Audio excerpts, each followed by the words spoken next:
Yo, moin Freunde, willkommen zurück in der Nerd.crate. Hoffe, bei euch ist alles gut. Es gab jetzt gerade erst ein Video, aber nur, dass ihr das seht. Ich war jetzt gerade bei dem guten Shoky auf dem Kanal, das ist auf Englisch. Und das hier wird jetzt auch auf Englisch. Also nur, dass ihr Bescheid wisst, ich werde nicht untreu. Das bleibt alles, das Ding geht ja nun mal schlichtweg nicht anders. Der gute Mann ist Amerikaner. Dementsprechend heute Abend bei den Crate Hangouts der gute der gute Shoky, ganz wichtig. Ganz wichtig, er möchte das ein bisschen getrennt haben. Und daher fangen wir jetzt mit dem Intro an. Und dann geht das los.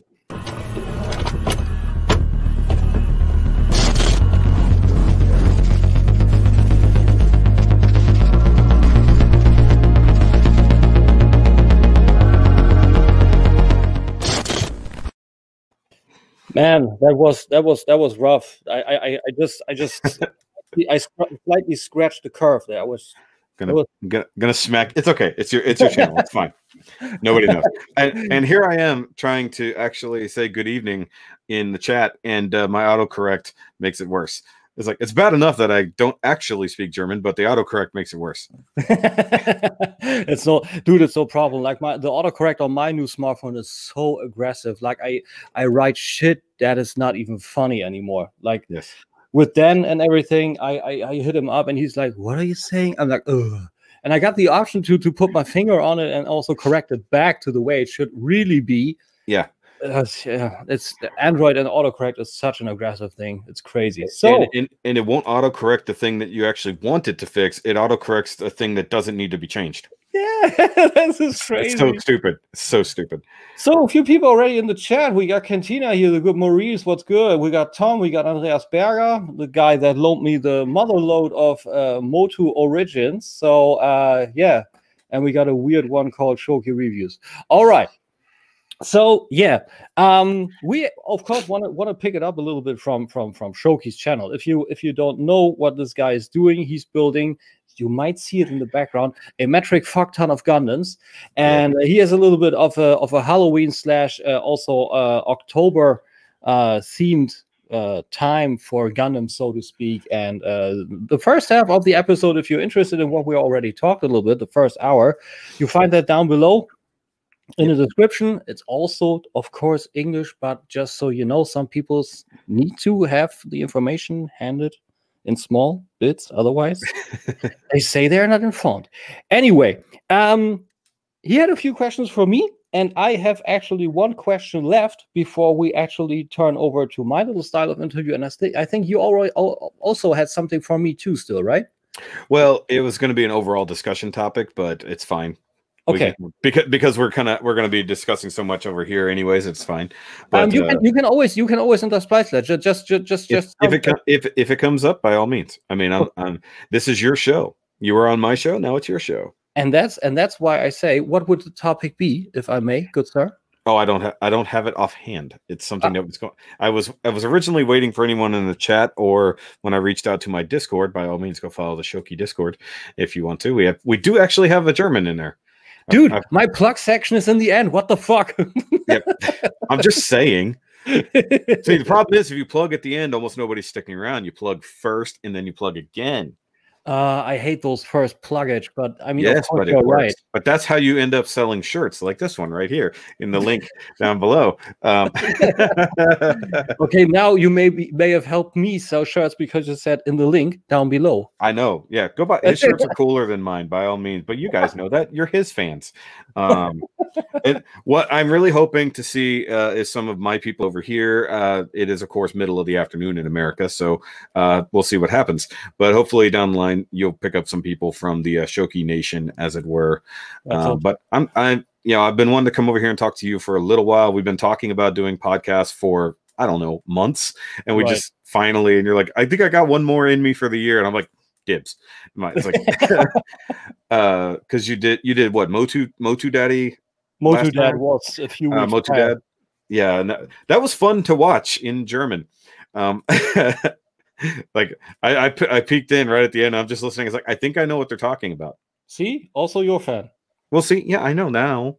See, so yeah, I had him, Toby Solianto. That dude is amazing. We got him tomorrow on our podcast. We're gonna do a little bit of a spin-off of our Voice of Chaos called Voice of Deviance, and it's gonna go about Motu.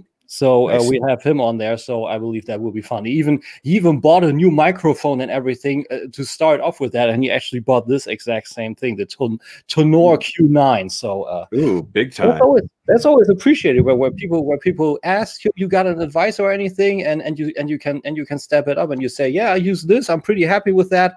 But sometimes people are dickheads, because when I was around 700 subscribers, I did that with I don't know, cardboard pillars where I put some working lights on there with which I lit up my stuff, you know. And I said, and I just wanted to do a video to say people, hey, if you want to start, no matter how many subscribers you got or whatever you want to do, no matter, it doesn't matter, just start. You don't need much money. You can do it easy. So I put up this video, and I had a few comments in there, and one guy even said, oh yeah, cool, you don't even 200 subscribers and you want to tell me what to do. I didn't tell anyone what to do. I was just sharing. Exactly. I'm just sharing what I did. So and it's something you could do. Yeah. If you don't mind for a second, I want to show this off. So okay. Talking about starting out with nothing and trying to figure out your way through it as best you can, you know, putting up lights on cardboard and stuff like that. So this is essentially my original tripod that I started out doing my reviews with. There you go. Cool. But this is a replacement. My original one actually broke, but because this type of phone mount didn't exist yet, and all I had was an OtterBox on my phone, I actually took a piece of MDF, drilled a hole in it, attached it to, you know, the screw on part, and I clipped my OtterBox to that to do reviews, because all of my reviews are filmed on my phone. That works. But you do what you got to do, and I mean, it took me. I did that setup for like 9 months before I bought a proper cell phone clip. Yeah, and then you got that with the nice cold shoe on it. Yeah. Everything. Yeah, mine is over here. It's slightly less fancy, but essentially the same thing. But Dude, now this is the cheapest kind of tripod and the cheapest kind of clamp, but it works. Yeah. Oh, hold on. You want to talk cheap? Look at this. Okay. So no. Okay. So this is welcome to what is cheapest. Yeah, this is how you become a reviewer. How to be a cheap ass reviewer. So this is a $20 tripod, and then it came with the cell phone mount. But if you see here, the handle, I actually trimmed it down so that I wouldn't be bumping against it. Like, it was such a long handle, I cut off about that much, just so it would be much more snug. It's so funny. I just had that with my Final Fantasy soundtrack review. We got Sentinel Bay reviews in the house, man. What's going on? Cool to have you here. I had that with a Final Fantasy review because let me simulate it for you. Oh, here we go. I had my little working platform there. Yeah. And then I had this one done as a top down, meaning this one, you know, and I was doing this, and I had this the whole time. Yes, hitting you in the face like a dick in a porno. I mean, I have the top down clamp, but I got that here. I'm not putting you didn't want to take it over there, so why you just keep using it this way to look down at the thing? Yeah. That's also why I'm sometimes using Sentinel Bay reviews as a proxy on Facebook when I say I don't have my data cable over here. I'm not walking over there for a cable. Exactly. Just ignore this message in Facebook real quick so I can download it from the messenger. Exactly. And then hey Brink, I see Brian Brink in the chat. Oh damn. Yeah, I must be important. He wanted to step up. He wanted to fast learn it, and it didn't work. It did. My brain is so old at this point. Like, no joke, I could probably learn to understand it, but speak it, no. I could probably read it. Much like Spanish, I'm better at reading it than speaking it. It's a rough language. It's a rough language. I know that from 2018 TFCon. The fun part was I was sitting together with Jose, with Hurricane BX. I was sitting together. Yeah, he spams me with penis. I nearly spit out my drink. No.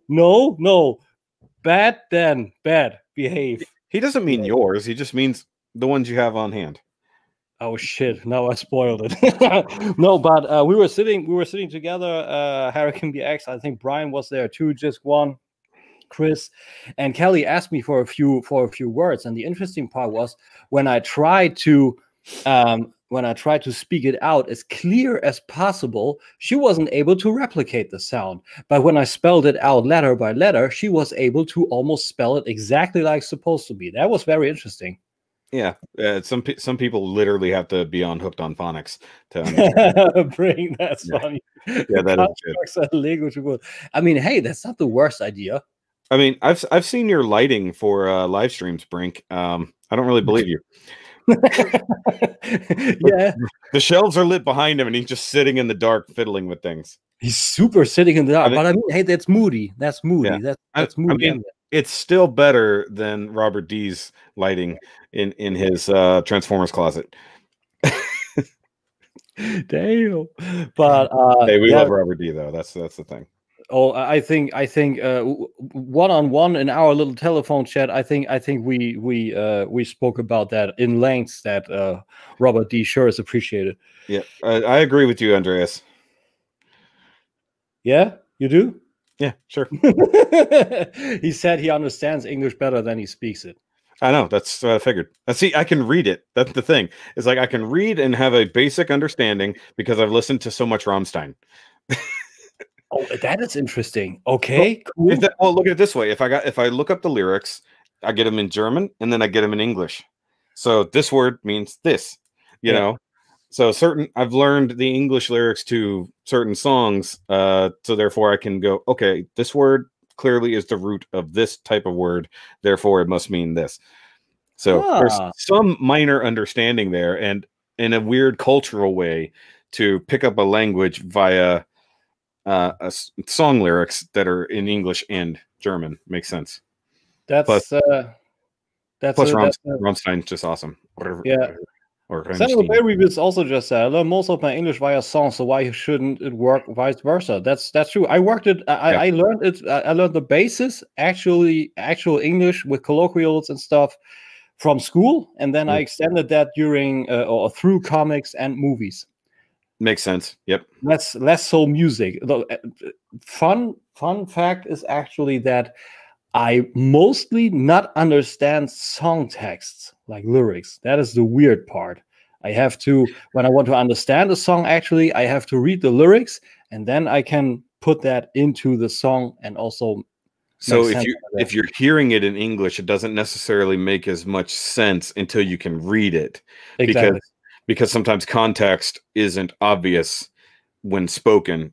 Context sometimes is better when read. Exactly, and also because it slows your brain down. Reading is a slower process than listening. That, and also the thing that many song texts are mostly rhymed. So when you need to make sense of it, or you would need to make sense of it through the eyes of the creator to understand the rhyme and the intention behind it. Yeah, because I've noticed just very recently. Do you know the band The Who? Not the British band, the Mongolian band. No. Okay, so it's a Mongolian metal band. So they're actually using traditional Mongolian instruments such as the horse violin and things like that, and Mongolian throat singing in their style. But they just covered it's a Metallica song, and it just over my head. He knows them. Yeah, The Who is awesome. But what's really funny about it is they're covering it, they're making it rhyme in their language, but it's not going to be 100% the same as the actual original Metallica lyrics, but they're making it worse. Wolf Totem is a fantastic song, and then actually Jacoby from Papa Roach joins in on them on the English version of Wolf Totem. Why is the song? And I'm sitting here. Okay, I'm totally on the sides here, sideline. Yeah, well, you know Metallica. You referenced them earlier. Oh, it's "Sad but True." You know that the old songs. So they cover "Sad but True" in their style, with their instruments. And mind you, they have drums, they have electric guitar, stuff like that. But they're doing the whole thing in their language, and it still makes sense. But hearing it in their language, even though I know the words in English, it's like, okay, my brain is too dumb to do the math here. Oh, he does it for everyone these days. That's true. That is very true. I highly recommend them, Tim. I have shared them on my my proper Facebook, and then also on the Shoky Facebook.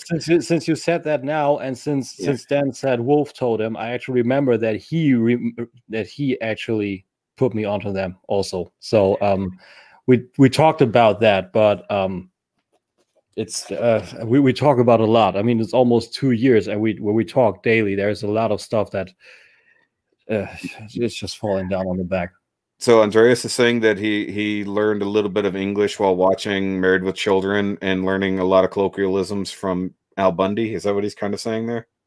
Right. He said like really, he said he really learned English through Al Bundy and Married with Children, since the series was syndicated in German, of course, and then he watched the whole thing in English. And that way it makes sense. Yeah. Okay. See, I can read. I get the context of what he wrote because I do know enough German to be dangerous. and as I told you before, you know, my family's of Eastern European descent, so some German and the Slavic. Now, if you put it in like Polish, if I see it, that the actual language, no, like written, can't make any sense of that alphabet. But if it's put in the English alphabet and then in that thing, I can sort of make sense of it. That's also to me like for Norse. I like gaming God of War. I love walking through the Norse or Norway-ish kind of landscape that did in God of War, and there are runes everywhere. The runes, it looks amazing, and sometimes there are certain rune writings short for certain characters standing right below it, and then I can that makes sense with this and this, but on just a full block of Norse writing a text doesn't make one bit of sense, but it looks beautiful. Yes. And the thing is, like, runic languages are almost more... Excuse me. Cheers. One thing about the runic language is like that they're not necessarily translated direct to the spoken language so much. It's almost like hieroglyphics. They're more symbology, so to speak, symbolism. But they can also be words. Yeah. But what's funny, if you've been watching my channel for a little while, we did a review of the newest Gundam series, Gundam Build Divers Re-Rise. And in there, they show the alien language from within that universe, and then I actually translated it. It was actually pretty cool. What was that? He said our teacher, Cantina said our teacher tells us that we should watch English movies to learn it. Maybe it works vice versa. Absolutely, it does. Because I can, from watching anime for so many years in Japanese, like there's no way I can just outright speak it. But I can listen to it, like if I'm not directly watching, and enough of it, the context comes across whether I know exactly what's there. Yeah. Same thing for me. Neon Genesis Evangelion. I watched that somewhere during the 90s on a German channel in TV, and I was hooked. And I got that old perfect edition DVD box, and I set that to Japanese with German subtitles. And I can't speak it. I got a few words, like what you said, like can be dangerous or can get in danger myself. You know, like Baga. You know that one? That's idiot. You hear that all the time. But there's no way I could understand it or something like that. So actually doing a Japanese course would be something on my bucket list. I think it's a great language. I would too. I would like that as well. I think it'd be fun because, like, while I can't read it, I do know what some symbols directly mean. You know, like, okay, so I can recognize this word if I saw it because I've seen it enough. And then given doing this hobby, you know, the instructions are all in Japanese up until modern day where they gave us it English. Exactly. So now you have the English equivalent, so you can go, okay, so this must mean this. Now it's not the phonetic. Well, that's the funny part. Sometimes in Japanese, the phonetic spelling in their language does match, whereas other times it's just a completely different word. You know, when it's a when it's a noun, it makes sense. So you can go, okay, so this combination of symbols literally translates to how I would say it this way. So that's actually really neat. That's a good basis. What the hell was that? But that's kind of a subsidiary of the Japanese language. It's called Hepburn. Yeah. Where Sorry, I they, was knocking where things they over. so they actually write out English words in a phonetic way akin to their own language, if that makes any sense. It does. It does. So I understand that. That's super interesting. I don't know why they called it Hepburn. I bring that term up all the time again in my head, but I forget to Google it or Wikipedia. So it means something to them, but not to us. Yeah, probably. Yeah. But so, now we've gone off on that subject for so long. By all means. Yeah, it was 20 minutes, But hey, it's cool. We got 2 hours to ourselves, and if you want even more, we're here on my side, or we can change back to yours or whatever. It don't matter. But the thing is, I got the nerd question still from your channel, and we're gonna start off with that. And since we're on the Japanese side, and we had what you said with Gundam Bill Riser, and you also have Gundams in the back, and I said Neon Genesis Evangelion. With the nerd stuff, everything that you have as interested. You have Gundam, you have Transformers, you have Power Rangers. It's actually probably a pretty short answer, but is there really a favorite bit of nerdism in all of your collection and all that you're interested in that you say, hands down, this is my favorite? I have to think about it for a second, but if you remember, that one restriction of my things was favorites were not a question that were allowed, but it's fine. But this is my channel. Now it is. Well, for that thing, like. But you're right. That was your rule for your question. Let me break it down, because that's incredibly broad. Transformers, I would say, is a perennial favorite, because it has existed since my childhood, and now the only difference is yeah, exactly. So it's existed for my entire lifetime. Like Transformers started the year I was born, so it has been around my entire existence. Well, I guess 1 year before I was born, or after I was born, and it has always been. And the only difference is now I actually have much cooler versions of those things to collect. And in general, much cooler versions of that series to watch, because at least some of the modern Transformer series have been fantastic. Others are questionable at best. Excuse me, Pepsi just doing the thing. I got the same with Coke. Yeah. But if we want to break it down, since you started out mentioning Gundam, so there are at least as many Gundam series as there are Transformers series, if not more. I would think so too. And multiple universes. Some of those series are all tied together in one long ass timeline. Others are in their own timeline. So if we're going to ask favorite Gundam series, we'll just break it down there. My top 3 would be 00.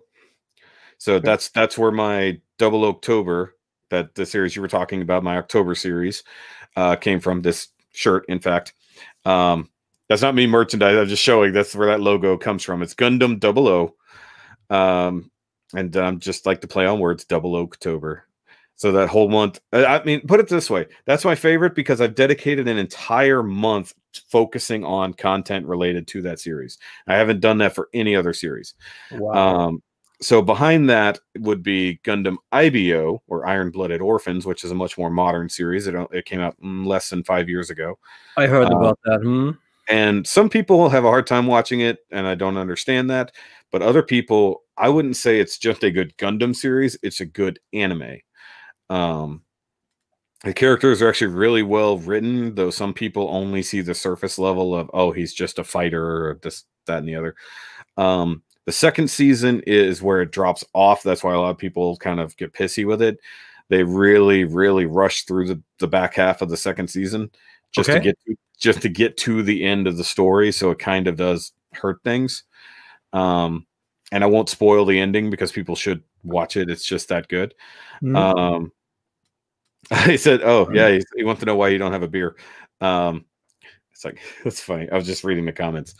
Beer A beer exclusive to Voice of K on. Otherwise, I'm starting to not drink beer during the day or anything. But I had one on Saturday, so it's not out of the if question. I had known, I'd be drinking beer with you. I love beer. I have a fridge full of different types of beer. That's one of my well, that's one of my lesser known hobbies for most people. And then on the next series, that would probably be my favorite. It would be Gundam Build Divers Re-Rise.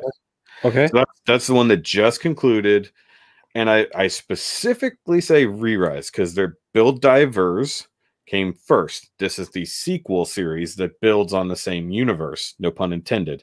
Because within that universe, they're using the actual model kits within a virtual game. And so you build your kit, you scan it in, you fight with it, you go on adventures in a Sword Art Online style digital world. Cool. And the first season, people were like, they were weird about it because I don't want to spoil anything, but I highly recommend watching it, and then also watching our live stream reviews of it after the fact. Because we were one of the few people who were doing reviews of the series. So we got a lot of views on that, which was a lot of fun between me and my buddy Rodimus13. And because of the world building aspect and the character building aspect of Re-Rise, which is a stupid name, I'll admit it now, it moves its way up above other series. That kind of has me like, Tommy, what did you say? Re-rise again, please. Rephrase the question. Yes, Re-Rise. To make it even weirder, there's a side. All Gundam series have a side story for the manga, if not multiples. There is a character named Rise in the Build Divers Re-Rise manga. So to make it even weirder, there's a character named Rise who goes on his own adventures while emulating the main character of the actual main series, because he looks up to him and likes what he did. So he emulates the main character, but his name is Rise, and it has no direct connection to the mainline anime. It's funny. That is so weird. How are you supposed to make any sense of it? Don't know that it exists until after the fact, and then your brain's like, okay. What did Andreas say there? Andreas said he's got to get up early. So Shoky, you got a new subscribe, and he couldn't subscribe to me again. So sorry for that. But sadly he had to go to bed. So dude, it's all good. Have a good night's sleep, and I guess I will see you tomorrow. Is it gute Nacht? Gute Nacht. That's it. Gute Nacht. I mean, I know Nacht is night, obviously. Yeah. Morgen is morning. I know these things. I didn't know afternoon. Which is funny. You say you can't actually pronounce ch the way we do. You say Nacht, and Nacht in English is nude. Really? Okay. Yeah. Oh yeah. No, I know. Yeah. You're right. Yeah, I had to think about that. You're right. I thought about how that works. Correct. Yeah. So yeah. Well, is it more of a, is it without the T sound or is it with the T sound? The way you would say it. It's without the T. It's actually it's more of a K. It's you do it. Okay. So it's Nacht.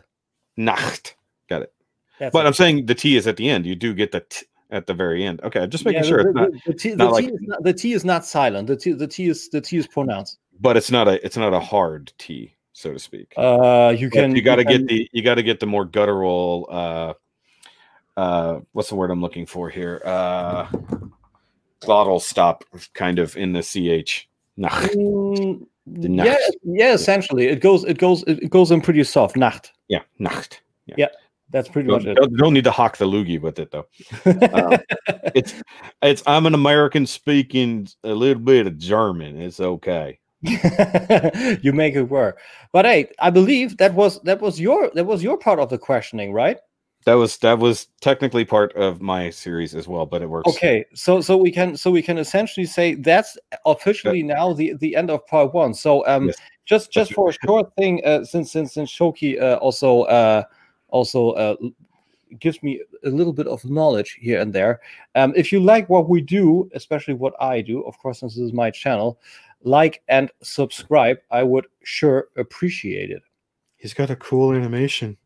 Yeah, I didn't do that myself. I just downloaded it from the internet. I've done it too. So, I've absolutely done that too.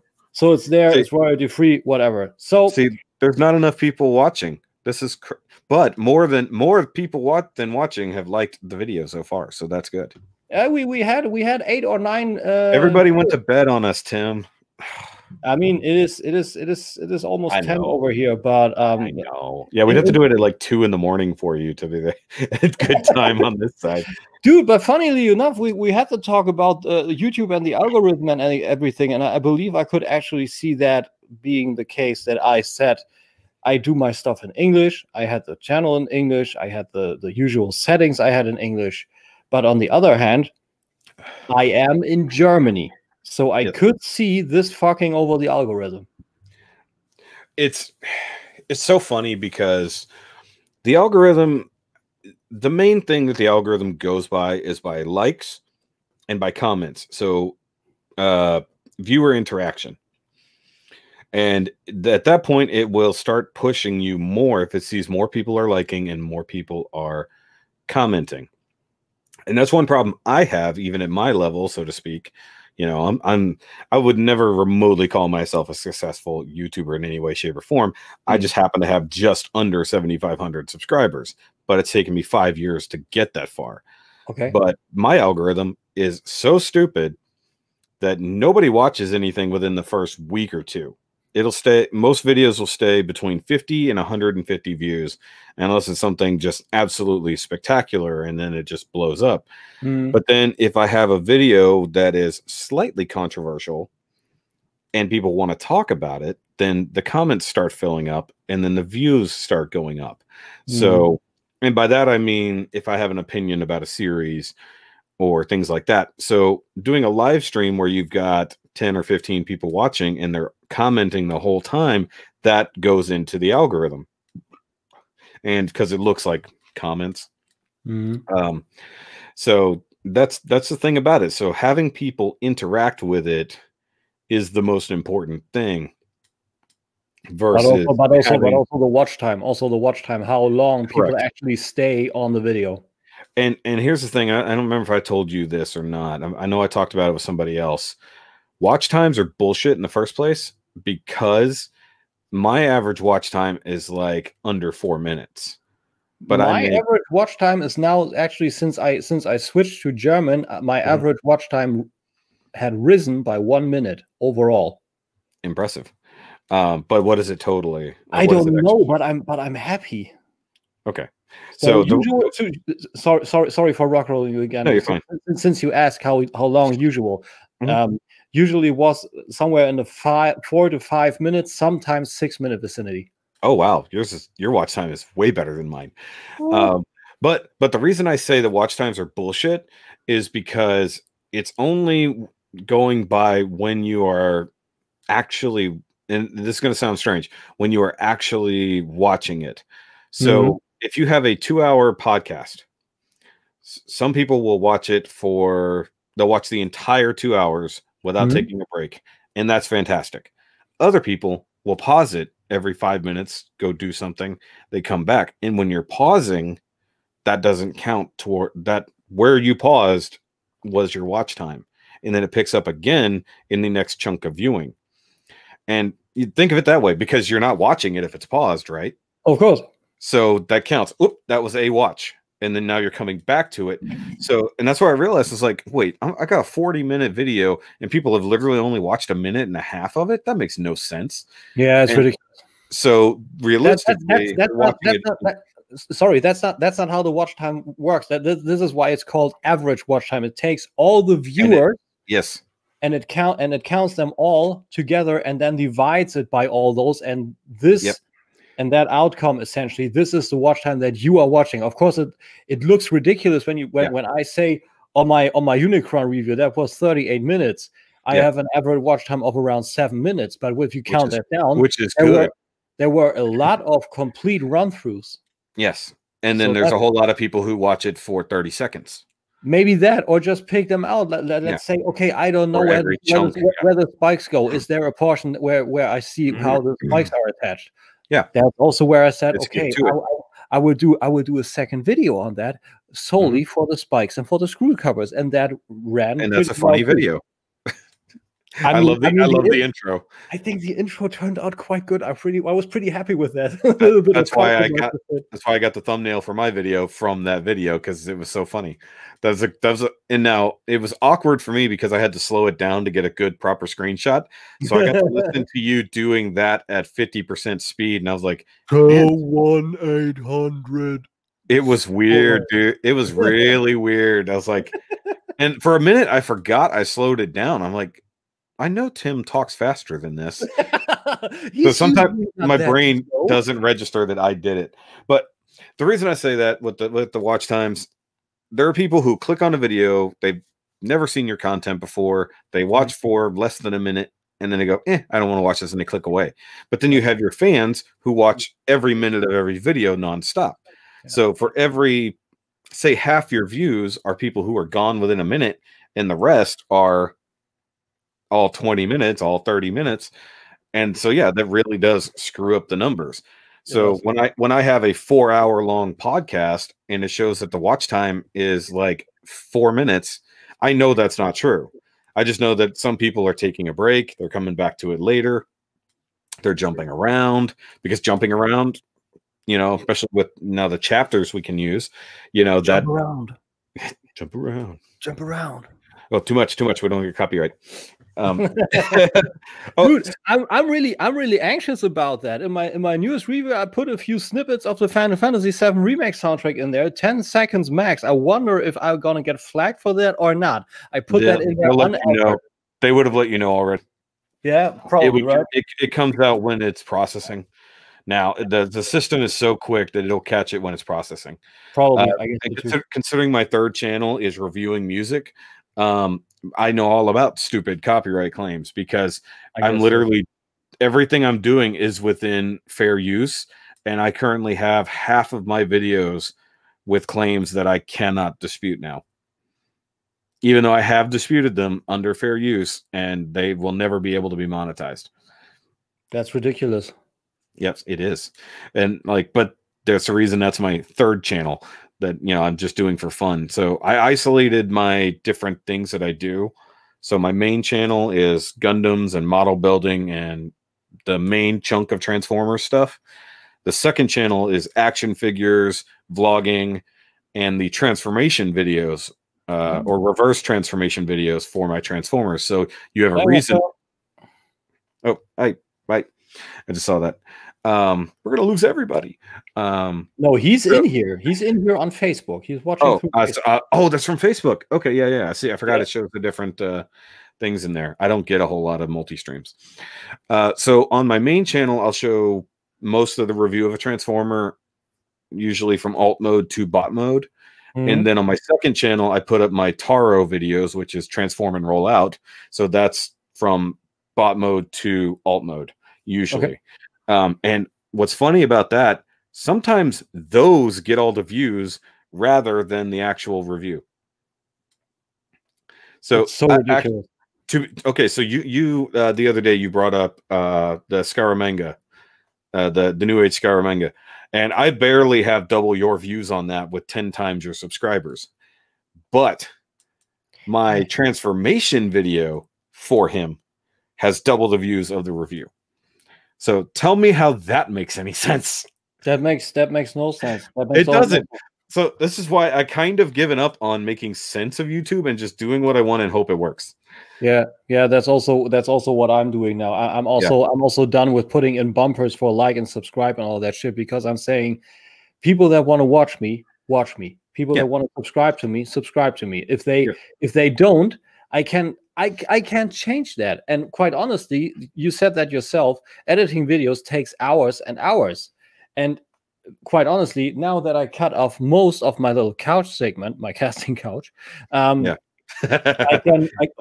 get that feel from your couch segments. And also trying to talk my pants off. It's the And accent. I also cut out the subscription stuff, because this is multiple pictures interspliced with different executions, like movement, and then the one thing with the zoom, and then the little arrow that went up there, and click, and the sound in there, all different executions, you know, and that takes also time. Can I ask you on that aspect? So this would be, as we call, inside baseball. Okay. So for me, anytime I have anything that's like that, an animation and stuff like that, because I have them for different transitions and things like that. Yours are slightly more fancy than mine, if I'm honest, but I usually have them as a wholly separate video file, and we'll have them just inserted as an overlay instead of having every single facet in there. I don't know if you do that, or if you have, for each one of your things, you have every asset piled together and then you have to move it where you want it. That is the thing. I have to move it where I want it. The thing is, I could take the one thing and export it or render it as a video, but I would need to put a QuickTime codec behind it with a lossless codec also, to really be able to I'm just thinking of something. I think I'm fucking stupid, and I think I will re-enter those things, because I just thought of something.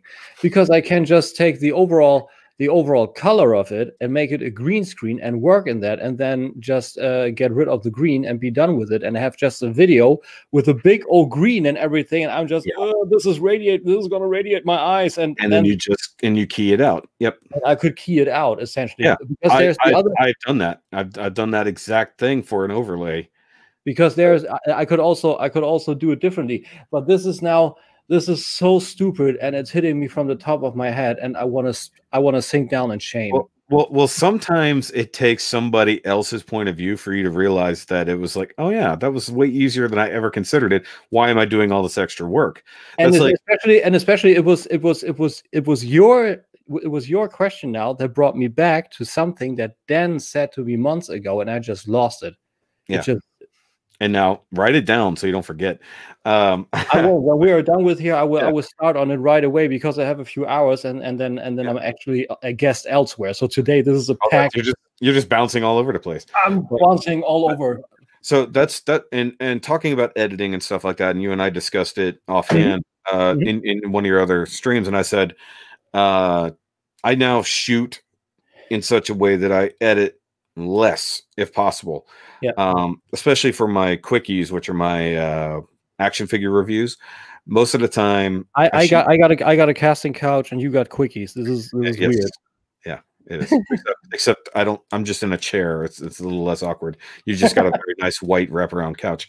But for me, I shoot the first segment where I'm on camera, and I will shoot that and not care. Like, I'll just clip the first few seconds, of silence or whatever, and then I'll clip where I would do the normal flip or wipe to the actual segment on the review desk. Yeah. And then I've gotten to the point now where I'm trying to do things a little bit more like Bobby does, where he goes over the accessories like up close and then shows the application of said accessory. Before I was doing, okay, here's all the articulation and everything like that, and then like, okay, here's the accessories, and I would just do it like that. But now I'm doing it broken, and then I would pause the camera from this, and then turn, and then pause, and then or unpause, apply the thing, pause, turn back down. So live editing, so to speak, so that whenever I get to the real editing software, most of the time I can just put in my transitions, edit the title, move music file, my closing music, and then just export and not care. And then I'll see that I missed an edit somewhere down the line and just say, yeah. And this is why I'm not doing it. I did this sometime also with the old phone. I paused it and everything, but the problem was when I pause it, the whole thing shakes, especially. You're like when I use this top down thing, when I put my finger on. Yeah. It's because of the tools at your disposal. See, I'm using directly off the tripod, aimed at the thing, not at downward view. Yeah. So that's that. Something you could do is set up for audio controls of the camera. That does do that, where you can tell it to play, stop, pause, so you don't even have to touch it. I don't know if that actually works on my phone, because I don't use the onboard app for the camera on my phone, because that one sucks. Really? The onboard camera for the Samsung Galaxy A51, so you know the full name, is that bad that it has so many subroutines and optimizations going for the camera that when I use it, it's just overly choppy and blurry, and it doesn't work. So what I now use is not that, it's the Open Camera app. The Open Camera. I've used Open Camera. I have it too. So that is excellent. That what Dan also reminded me of. I forgot that too. And this one really accesses the camera on the direct level and gives you the full resolution without any optimization, subroutine bullshit whatsoever. So this is now why my videos look that good again. The video where you actually see how bad the onboard camera works is my Hot Toys Laziness video that I just released a few weeks back. There you see how choppy it is. Well, if you look at mine, if you're watching any of my reviews, I'm using just the Samsung Pro camera version. Like that's what I did beforehand. I had the A5 before. On that, the camera had a Pro mode, so even it really used ISO modes and all the not extortion, the exposure. Exposure, thanks. Basically the same thing. You're extorting your video for what it's worth. For exposure and for contrast and everything, and it really makes it look good. Yeah, that's what I do. But no choppiness, nothing. On the A51, there are so many subroutines, it's almost unusable. I gotta wonder if that's just a hardware, because of the model of phone that they don't. No, it's definitely a software. It's a software problem. Well, I know, but I mean, I've got a S9 Plus, so it's. What I gotta wonder is if it's a. Well, I understand it's a software thing, but I gotta wonder if it's a limitation of the. I should probably. What's the not software, the in between? It's because for the longest time Samsung got rid of Pro video mode, and it pissed me off because I was using that exclusively.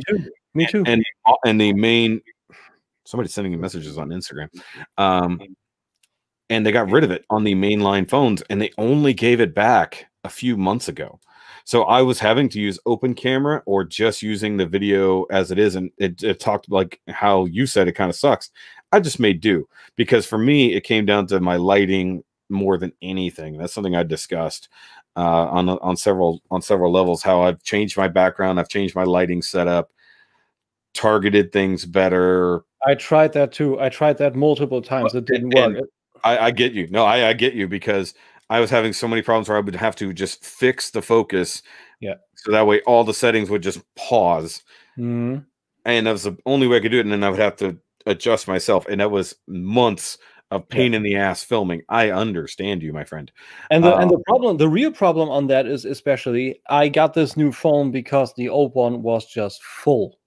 It was just full with garbage. I had 16 gigabyte of internal space. That was pretty much full. I always worked with 15.5 to sometimes 15.8, so only 200 megabytes free. And I had to get a new one, and I waited really a few months. I took in some reviews for the smartphone for the A51 and picture quality and a lot of videos on YouTube, and then I pulled the trigger. And then I got it, and everything works great. The smartphone is fast, it's good in the hand, everything works fine. And then I do the first video, and it is this overly super choppy. I was really sitting here like, am I to refund this fucking phone that's overall good just because there are all these subroutines that are fucking over the video mode? This can't be right. There was definitely something not right in there. I 100 agree. Sorry, I'm getting weird. I'm trying to figure out who the heck this is. I don't know. Show me. I don't know. It could be completely random. I have no idea. It's somebody with 3 posts and 400 followers. Usually when it comes down to things like that, I ignore it. I got 3. Cantina just said I did have the same problem with my old iPhone 6. See? Yeah. No, it's definitely probably a software limitation brought on by the model of phone. Yeah. Like it should do it, but they said, nah. Because What was funny about it, I still have my original Galaxy S6, Hmm? and I use it as my alarm to wake up because the new phone doesn't have the same alarm sound. Okay. So for about a year, I was using it because it still had the Pro video on it, but the camera was so much more limited. So for a while, even though I had the control, it just looked stupid and the frame was off, and because of the limitations of the old hardware, but it had the better software. So when Samsung got their head out of their ass and actually gave us back Pro Video, because here's the thing, Pro Video was a function of Pro Camera. Yeah. So you would have all your settings and then you would go record. I don't even have that. I don't have that anymore. I don't have. That's what I'm saying. They clearly said no to you. So what you need is an American Samsung phone that has it, and then never update it so that it keeps all the good software on it. Because that's what happened to me. I did the automatic update and lost the camera function, and it angered me for many months, my friend. But I can see that. But I'm happy with open camera. You know, I can still get my onsets for lighting and everything. The exposure again and everything. Yep. And I can lock that, you know, and then have the setting that I want, and I'm very happy with open camera, and I just put it in the same place on my overall display. So I just click that instead of the usual camera app, and I don't give any more. The main benefit I liked on open camera was the ability to record at 24 frames per second, so you could give it the more cinematic look. Whereas Samsung has never liked you to be able to do that. For whatever reason. Really, 24 frames? Yeah. Where do I find that? I gotta check that. Yeah, set because the normal frames per second is 30 in general, unless you set it to 60. But if you go to open camera, you can change it to 24, and you'll have the cinematic look. Because most movies and TV shows are 24 frames per second. Yeah, I know that. That's super interesting. That would actually give my video quality an even more kind of retro feel. Give it a little bit of the 80s movie feel. Like probably in video settings. Yeah, it's in your video settings. Or should I got rid of it. I would just if I don't find it now, I would check it later. But that is a very cool information. Because I used to do that for a while. I would actually film reviews at 24. Or I would record at 30 and then export at 24. But it would then cut frames, so it looked a little funny. But if you're filming at 24 and exporting at 24, it looks okay. I have to check for it later. I didn't just find it. I was on the video settings. It wasn't there. Or if you want to have that Into the Spider-Verse look, film at 24 and export at 12, and then it'll look real interesting. Oh, that's a little bit of choppy animation style, right? So you actually have purposeful choppiness. I just watched that movie. So to get back to a little bit more nerd shit, I think that's great. Yeah. I watched it a few weeks back. Actually 2 times back to back. Beautiful movie. Beautiful. They made a great fucking job with that, and I'm kind of a little bit itching to play Spider-Man on PS4 now, but I'm back on God of War, so that doesn't quite fit. Yeah, and that's a good enough cinematic game as it is. And to be honest, see you, Maurice, man. Bye.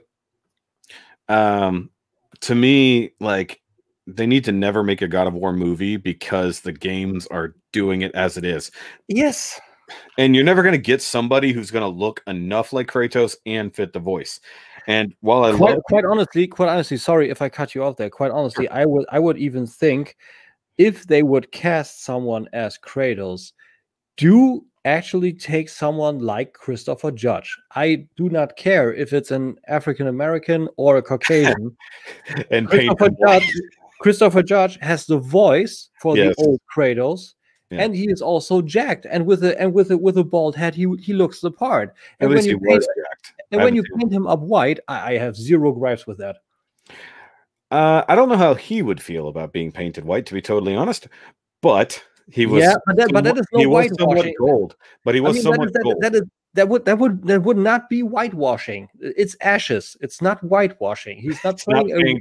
It's not his skin technically. It's the ashes of his family bonded to him for eternity. Exactly.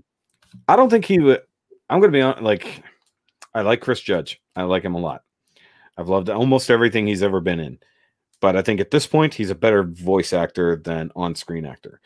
And unless I think if you're going to do a video game movie, it may as well be all CG, because then it's just one really long cutscene. And the cutscene is what is amazing about these things. So why do we keep bothering with live action video game movies when you have all of this CG at your disposal? Literally give it to the studios that are basically burning the Unreal. You don't even need that. How many people have played the full game and just cut out the cutscenes and put them together in one coherent piece?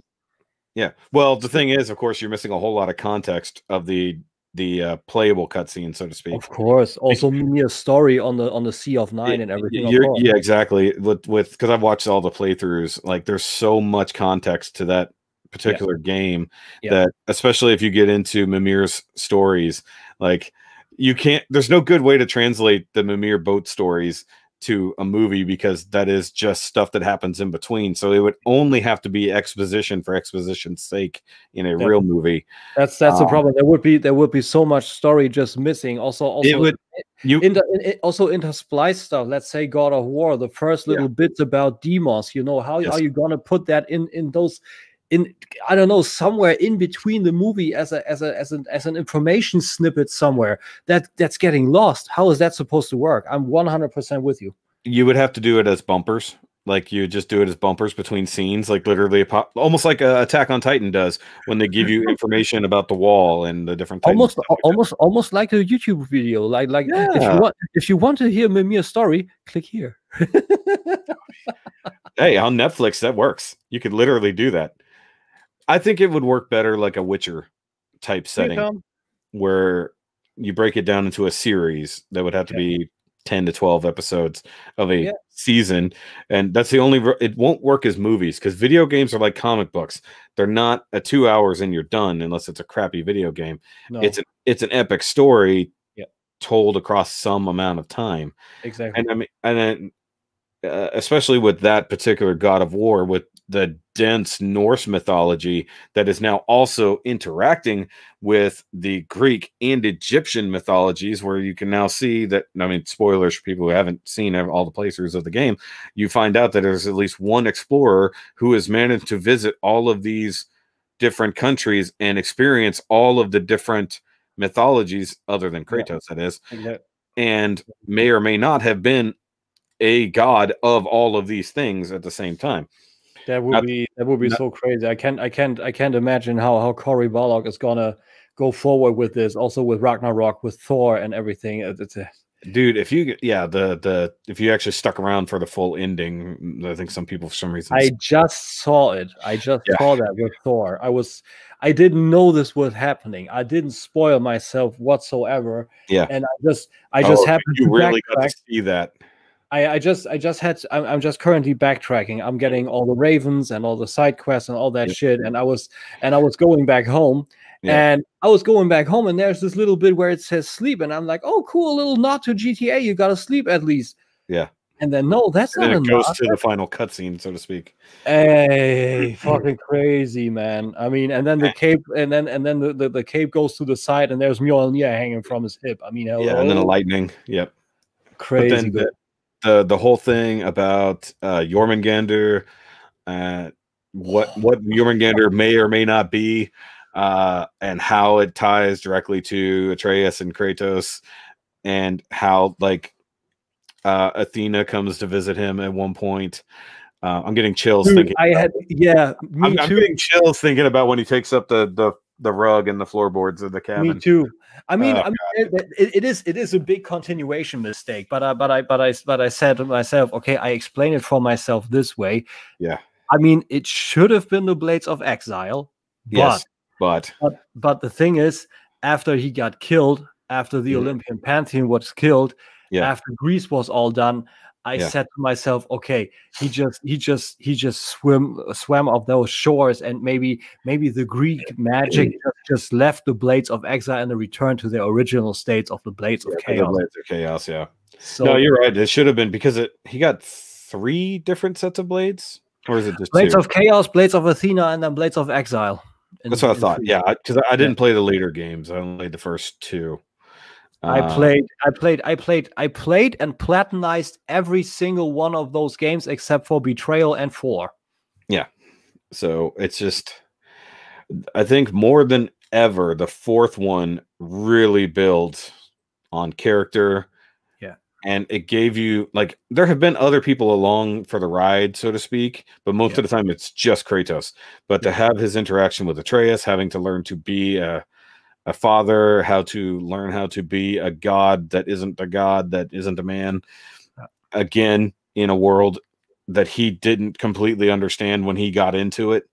And if you think about the weird, deeper context, the main reason the entire story kicks off the way it does is because they cut down those specific trees that were actually guarding them from being found.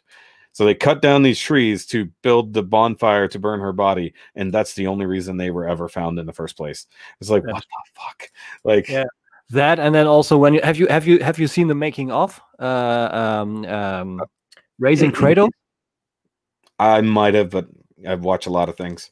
Cory Barlog said that cutting down the tree is the reference to the old God of War series being cut down and started anew. So being risen from ashes. That dude is on another level when you think about creative. And then when you get into like what a lot of people don't really explore, when you go into hell, and you're because at this point, Hades, you've been to Hades, now you've been to hell. Eventually, we'll get to Christian hell, and we never even get into what the giant bird in the background is that's overwatching the land of the dead, and what it means or anything like that. And the whole time you're watching it, it's like, do I have to fight that at some point? Like, that thing's the size of a mountain. It's just, there's so much story, and the fact that it's been years now and they haven't got the next one out yet. But I mean, 2 years. 2 years is okay for a movie, and next year Ragnarok comes out, so I think 3 years is okay. I mean, when you think about the pause between God of War 3 and 4, because I cut out Ascension. Ascension was unnecessary. Yeah, it's completely unnecessary. But between 3 and 4, I believe there was a gap of 6 years. Yeah, huge gap. Like, it was kind of a surprise when they brought it back. It's, well, look at Halo. I mean, Halo is a massive gap between games. And it used to be every other year now, or well, for a while it was almost every other year. And now there's a giant gap, and Infinite has been pushed off now till sometime in 2021. True. Maybe hitting for like the 20th anniversary instead. Not that they are beholden to that at all, you know. But it's cool. But it's cool what you said a little bit before when you said that he was in hell, he was in Hades, he wasn't in hell. What I also enjoyed about this game is that obviously those different mythologies know of each other. We sadly never knew what the Greek people believe or know or even think of the Norse people. But that moment when they left Freya's house. After she cured Atreus, and Mimir said, "Oh my God, it's all making sense now. I'm dangling off the hips of the fucking ghost of Sparta." And yes, he knew about it. Do not call me that. But then again, Mimir is basically like, he does drink and he knows things. Basically, he's of course cursed by Odin. But no, I mean, that's such an in-depth story. Like, you can just watch the cutscenes without any gameplay and have like a 7-hour movie, if I remember correctly. And that's without extra stuff. That's just main storyline. Exactly. And then have such a strong finish without spoiling for anybody who hasn't played a nearly 3-year-old game. It could be.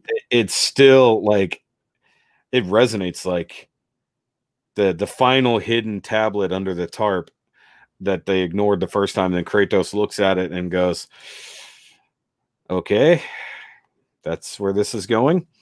It's like, and then, you know, we know time travel is a thing. We know that travel between worlds is a thing. And we now know that we have pissed off. They've pissed off the, what do they call it? The Allfather. Yeah, they pissed off the Vanir gods. They're also, whether Odin is even still around or not, we don't know, but we know for a fact his son is still there and very angry because of what happened to his sons. They shouldn't have been dickheads. No other thing to say. I also think where I'm pretty stoked to see what's gonna happen with Atreus' powers. Like when he was sick due to his godly powers kind of corrupting his health or something. Yeah, and then his kind of quarterly Spartan rage came through. You know, that was great. There are so many. Also, the first time the Bifrost lights up in this room, and you see this kind of broken, fractured tree in the middle with a menu of sorts, you know, and all these colors. Just thinking about the first time at my new fucking TV, you know, the 63-inch, and then. I mean, even full HD, we talked about that before, in 4K, 8K, it's fucking idiotic. This game in full HD, this just gives you chills with all the story, with all the looks, everything complementing each other. And hey, morning, Hank, dude. What's going on? Just in general, like, well, some of the gameplay seems like it can be a little wonky if you're not quite used to it. Like the targeting system can be wonky. That's sort of always been a problem. And if you had a big break and you're going back into it. Yeah, and then the camera system seemed to have been improved versus like the old, come on, rotate the right direction, you know, kind of situation. But I think where Corey really nailed it is the story. Yes. Like, it's just like he made you care. Like, you already cared because Kratos has been through the ringer in every game. You care because Kratos is just back. Yeah. When I remember that first teaser, I didn't know in 2016 that God of War 4 was supposed to be shown. Yeah. And I was sitting in the bus on my way to work, and I saw that there's an E3 presentation, and I clicked on it, and it starts off with Atreus playing with his little gnome figures, you know, goes into the shed, and then Kratos comes out of the shadows.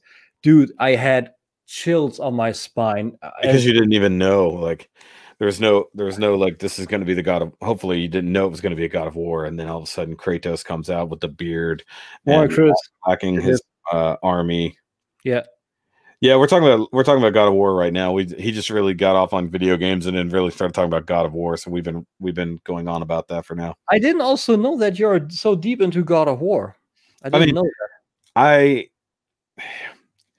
I'm a very surface level gamer, but I can dig into the lore of things, especially when it comes to watching YouTube videos and things like that. Yeah. I haven't had a PlayStation in more than a decade, so it's been a long time since I played any of those. I'm more of an Xbox person. I'm an Xbox person. So Halo is more my jam than anything, but I love other types of games. I mean, I literally have my Halo Tolf right here. So I mean, I've got my Master Chief Legendary. I've got the 4 or 3 other versions of my Halo Xboxes, along with the legendary versions of Reach and so on and so forth. And then in there I have the Halo 5 Xbox One. So that's my jam. But it doesn't mean I don't like other things, especially when they're that good. I just don't necessarily play the games. Like, I would love to play Spider-Man Miles Morales because I watched all the gameplay and story for that, and that looks amazing. It looks good. It looks really good. But hey, since we're already on an hour, how about we crank it up just a little bit? Turn it up. We get through a few of my questions, and that was your fault though. You brought up the gamings and God of War, so that was on you. Yeah, that's true. That's true. That was entirely on you. But we can just skip 4 parts because one question is, what's your nickname? And we know what that is. It's not really rocket science. So it's right here. It's that name. Right there. But also the story behind it, and then your real name would come into play. So we're gonna skip that. I can put it very simply. My nickname is a shortened version of my last name, but here's a fun bit you're definitely not going to know. My mother already had this nickname at work a very long time ago, and it wasn't until I set up this as my nickname and email that my mom knew that I had adopted that name, never knowing that she also went by it. Funny. Yeah, because I only ever knew her nickname as Mama Bear, but that was after I was born. Prior to me being born, she went by Shoky. Funny. So it literally, it's almost, it's like it was passed down to me when I was born without me even knowing it. Oh, that's cool. And here I am building a Shoky legacy to some degree. That's great. That's a little bit of what I did too. My overhauled channel looks actually has the place in there where I lived for 26.5 years, and I highlighted the floor on which I lived. So cool. Also a little bit of a nod in there. Only for the people that know, like what Bobby says. Those that know. If you know, you know. So one question I always like to ask, it's a little dry maybe, but I think it's interesting because you may be looking into the future a little bit of what's also possible. Is there for you an absolute grail that you would love to have? May it exist already and you just can't grasp it, or something that you would wish would be made, and if it's there, yesterday pre-order, you know? Okay. Obviously the issue with grails is that grails are supposed to be unattainable. As Bobby would tell you, a grail isn't really a grail. It's just how much are you willing to work to get said thing, whether that's more time, work, stuff like that. So I address grails differently. Now, what is attainable that I don't have, and that I am working on currently, is the Planet X Genesis. Because I love my Planet X figures. Okay. And the reissue is coming, and I have it on pre-order. But prior to this, it was a grail because I thought that was it. I missed it. I'm never going to be able to get it without paying an extreme late tax. You know, it was already an expensive figure, and I would have to pay more than double to get it if I wanted to. But now that it's coming back, its grail status has dropped, you know? Okay. Gotcha. But plus because I have the Planet X Apocalypse, you got to have the opposite. You can't have Trypticon and not get Omega. That is true. Plus, that is true. Plus, it's a really cool version of Omega. Let's just be honest. Yeah, that's true. I actually thought about getting DX9 Gabriel. I still am thinking about getting that, even though I have the Siege version, and because it's still on sale at BBTS, I still want to get it. But I'm like, then what do I do with the one I have? It's like I don't need multiple Omegas that fit the same purpose. Yeah, that's the thing. Like BBTS has it for an absolute steal, but when I order it and it gets over here, it is at least at 290 euros. So when it's hit with VAT and customs, it's not a steal anymore. So it stops being a steal. Yeah. So let's see what is currently.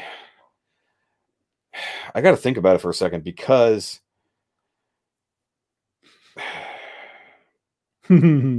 Well, it's difficult because I have so many different things I collect. You know, I've got Transformers, I've got Power Rangers, I've got Ninja Turtles, I've got other things like that. And because I'm not chasing anything that used to exist that isn't really around, it's harder because that's what a lot of grails are for people. They're things that they missed out on or they used to have and they want to get back, but it's nearly impossible. And you got to like stumble upon that right person that has it. Exactly. Other things, there's so many things being remade that makes it difficult. Like, say I missed out on the Legacy Dragon Dagger from Bandai. Well, Hasbro just came out with their version of the Dragon Dagger, which in some ways is better and in some ways is not as good. But it's a Dragon Dagger, and it's half the price of the Legacy one from back in the day. So where does the Grail status go for that? It's like... Cool. It depends on your representation of it. So it's a really hard thing. And I would have said Toy World Devastator until last year when I bought it for myself for Christmas. So that was up there. And now that I'm starting on the third-party combiner masterpiece things, a thing that I would want and is hopefully coming is a Zeta or / Toy World Protectobots, because I've always been a fan of the Protectobots. Product King. Mine is Product King. I could see that. I'm just because I guess I'm Predakinged out because we had the previous third-party one that my brain is MMC Feral Rex. Feral Rex. And Feral Rex was cool. I was never going to buy it, but I find it to be really, really cool. And then we also have the Hasbro version from Power of the Primes, which isn't great, but you can buy a really good upgrade set from DNA, which makes it a very nice combiner, or at least in full combine mode. Which actually I need to get that for my buddy who has that, because it just looks stupid.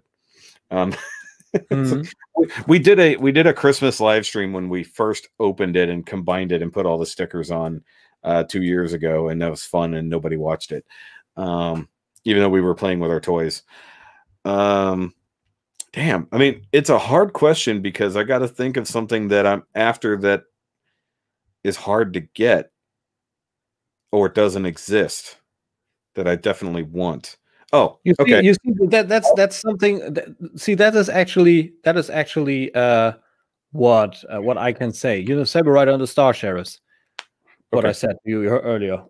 There's this spaceship that is called Ramrod, and in problematic situation it transforms a Big Mac. Okay. And yeah. Oh, it went by it went by Bismarck in Japan.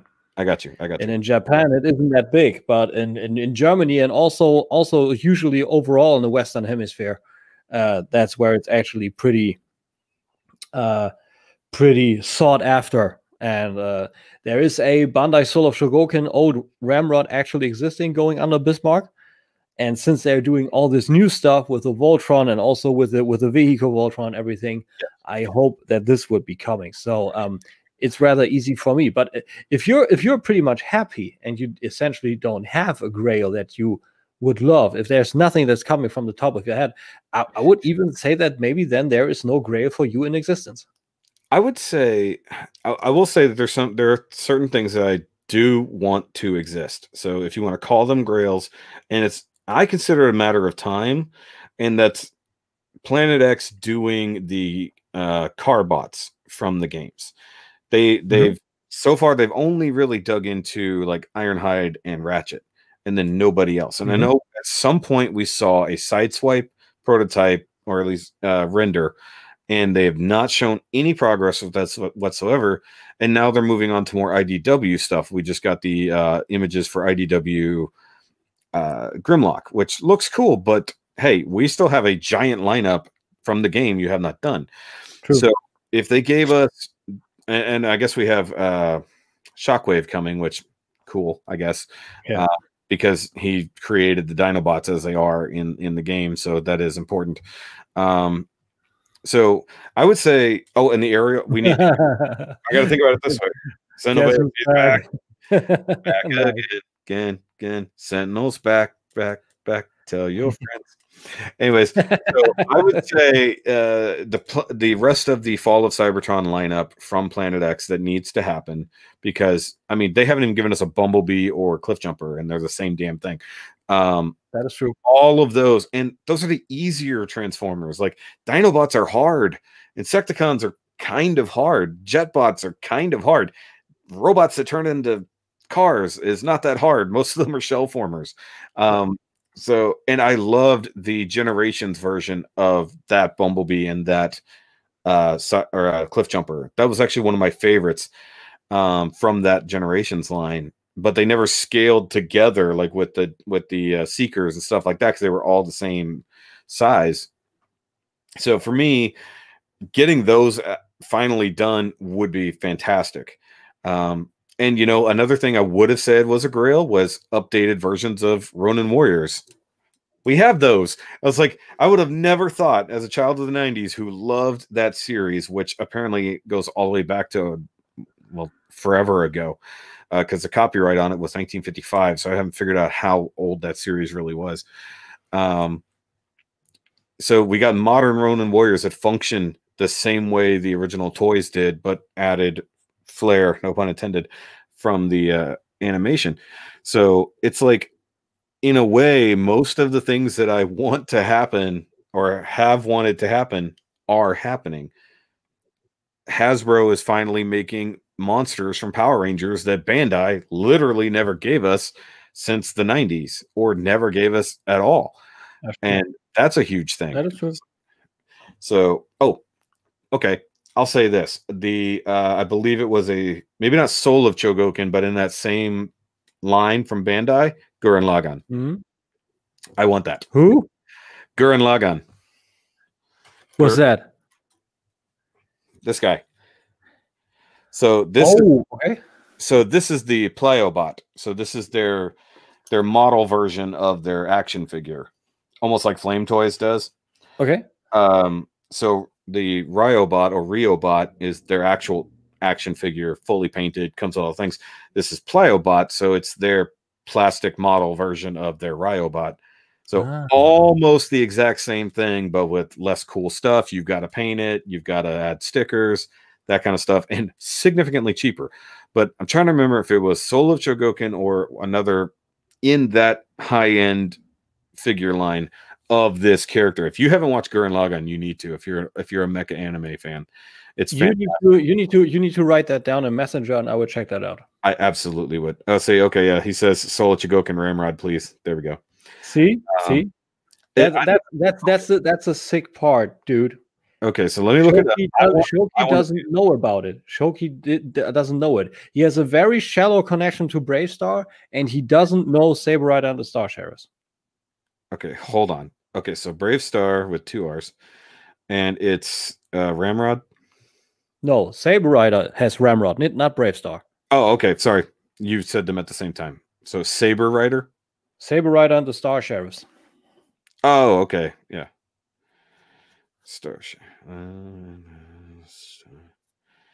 Sheriffs. I need to reference it because I want to see. Oh wow, yeah, I have. Okay, the mechanical horse looks familiar. Yeah, sure.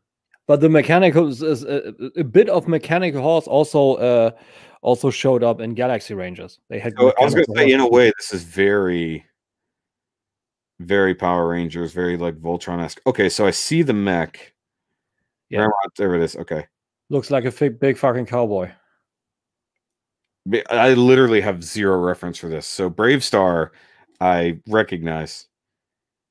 That is so crazy. Oh, that's okay, interesting. Huh? It's weird, but it's interesting. Here, see? Well, hey, not everything translated to every market. Let's just be honest here. It's got boob guns. It's got big rifles coming out of it. It's got boob. Okay. Yeah. I mean, it looks cool. Don't get me wrong. I have literally just never heard of it. But then again, like for since you love Max, you need to check that out. It's I think beautiful. That's going to be one of those things that's hard to watch now, if I'm going to be honest. Like, no, it translates to the 2020s. It even if Transformers G1 translates to the 2020s, then this too, especially also the soundtrack. The soundtrack is beautiful. So, do you remember the 4 Dummies conversation not long ago where they were talking about nostalgia and how there was something about those 80s cartoons, especially Transformers, that somehow still works in 2020 for somebody who's never seen it? I think some things don't necessarily continue to translate. Be the case. If I can find it, I will look at it by all means. Galaxy Rangers are 2 of the best age cartoons. See, when you say Galaxy Rangers, my mind immediately goes to Power Rangers because it was Power Rangers Lost Galaxy and they were called the Galaxy Rangers. But what about Tekkaman or Technoman? Did you ever see that? I don't know that. Okay, so there's something you don't know. A lot of it. Yeah, but that was probably late 90s, at least here was when it came out, but it was obviously slightly older than that. And it's in the same kind of vein. It's sci-fi, and the main hero transforms into a dude in a kind of mech armor and, goes and defeats very similar style alien foes. Dude, whatever you tell me can't be that bad as Turbo Teen. I don't know. That transforms. You don't know that? Offhand, I don't, but that's a dude that transforms into a car when he's hit by warm water. Okay, that's pretty damn bad. Yeah. That's a series that does exist, and we had that on our Voice of Deviants. So it's pretty horrible, and it looks bad because the transformation starts with his face all turning Oh, out to like the hood of wide, and then it goes to the front grill, and it's wait, is it animated or is it? Yeah, it's animated. Okay. I thought it was live action. I was like, that's even worse. So wait, he gets hit with water and turns into a car.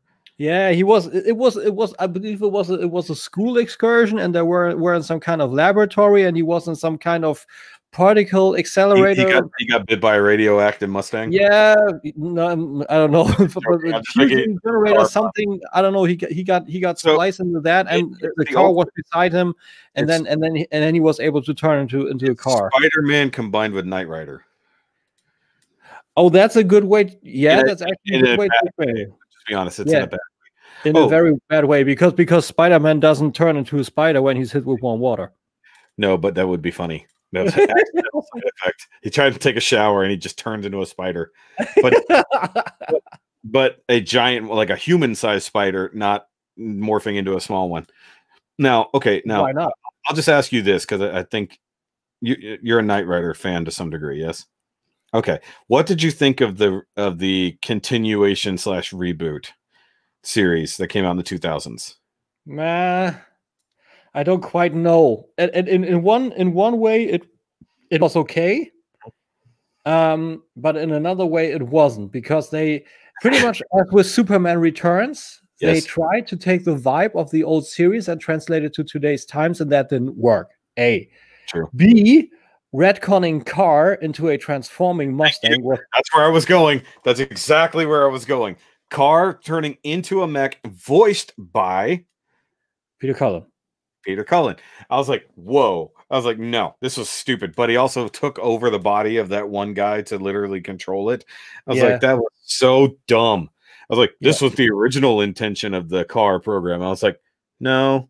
Like, I mean, if it would have been successful, we would have seen a finally completed Goliath, maybe. But the way they pulled this off, that would have been funnier if they literally did a robotic Goliath that was also voiced by Peter Cullen. It's like, did they literally just Optimus Prime this motherfucker?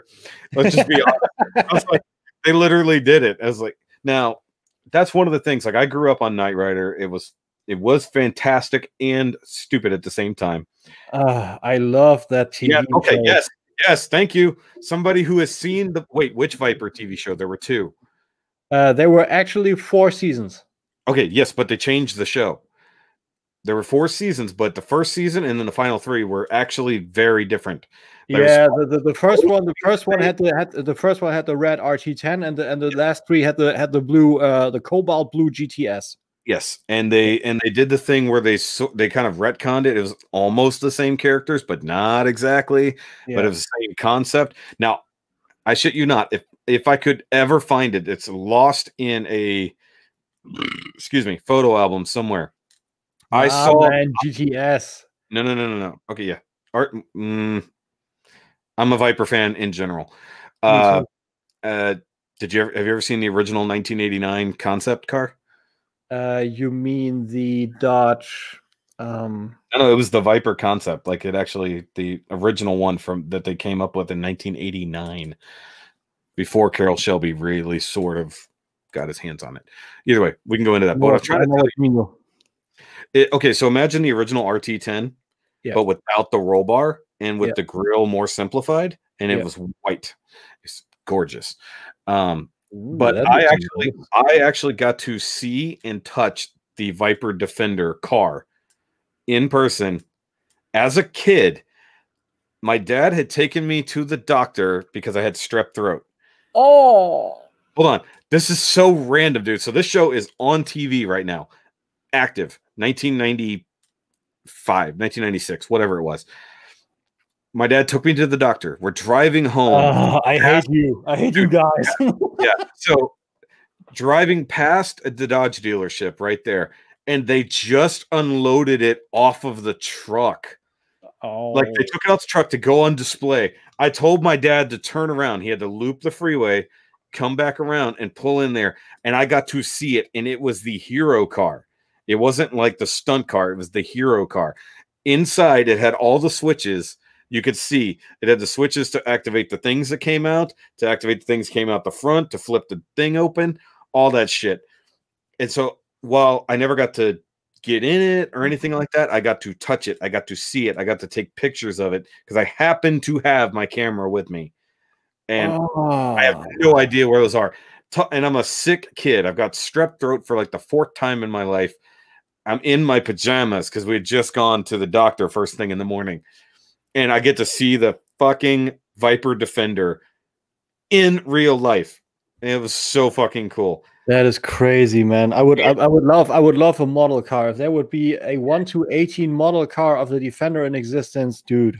I think they made it once.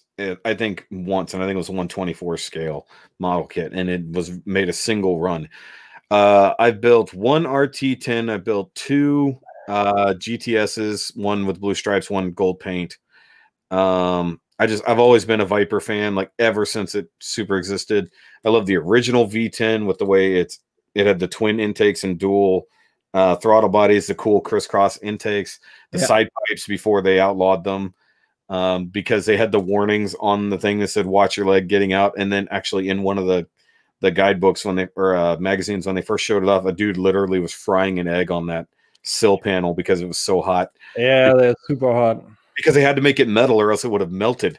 So that's so funny. Like we could talk a lot about cars by all means. That's Corvettes, Vipers, and Ferraris are like my main. Yeah, to me it's Viper. Viper is my jam. The original Viper looks the best. Afterwards, they didn't come close anymore. Okay. So here's well, I mean, I would argue that some of the transitional Vipers before they got a little too ridiculous actually were pretty cool. But there was a hoax that Hot Rod played, and I never knew it until years later. For the April 1st edition, they would put out the story about a new and upcoming car they had spied, and it was a Viper wagon. A Viper wagon? Yes. Like, and they had yeah, exactly what you're thinking in your head. So I think it was actually a 4-door, possibly a 2-door stretched wagon. It was that weird neon green, but it was all artist renders because they said they couldn't take pictures of it because it was being track tested. Totally fake, but it looked amazing. I wish I still had that magazine. There was a what was it? Transformers Energon had a Viper. It was a Hotshot. Right. No, even the Hot Rod, I believe. There was a version of Hot Rod that was a Viper, or Viper-esque, so to speak. It was like definitely a Viper, but not a Viper. There was crazy a Viper wagon. That just in my head. That's just it looks okay. So imagine like the nice Mercedes like E35 wagon, but put a Viper front end with the big C scoop on this door, like the old ones had. Like almost the off-road Defender. Kind of, I guess, but it wasn't jacked up or anything. It was still a low slung sports car. It just was a big. I think it was a 2-door. So essentially, what you're saying, Porsche Panamera, but as a Viper. Yes. So think of a Porsche Panamera, but with a better looking back half, so it doesn't like slope off into nothing that looks stupid. Hot Rod was GTS and IDW infiltration. Okay. Yeah. So I mean, Vipers were always classic. They're big, dumb, stupid cars, but they looked beautiful. And the inspiration from old Roadsters to the Dodge Daytona for the GTS weren't just. He Googled it, wicked 4 doors. Did you find it? Yeah, essentially he said he found it. It did have 4 doors. Okay, I wasn't sure. I'm gonna. Yeah. Okay, I just typed in Dodge Viper wagon. Let's see if it's that same image. Oh wow, that is fucking ugly. Okay. Yeah. So no, the drawing is the one that was good, not the actual ones that people tried to make. Yeah, he just sent me a message. I found the exact same picture. This thing is fucking ugly. Someone built it. Someone built it. I see the one that somebody built, and that's actually That's a GTS. That's the Cobalt Blue GTS, and they built it as a wagon. Okay, no, that one's ugly. I'm talking about the green image. Okay, there's one that's from motor1.com, and it's a render of a modern Viper that's a 2-door hatchback that actually looks pretty good. Oh, that I see just too. Yeah, that looks good. It's red. It actually looks like an ACR done as a wagon. Yeah, that looks like an ACR hatchback. But let's see here. I can show you this. So this is the original drawings. Yeah, that I just saw. Dan showed that to me on Messenger.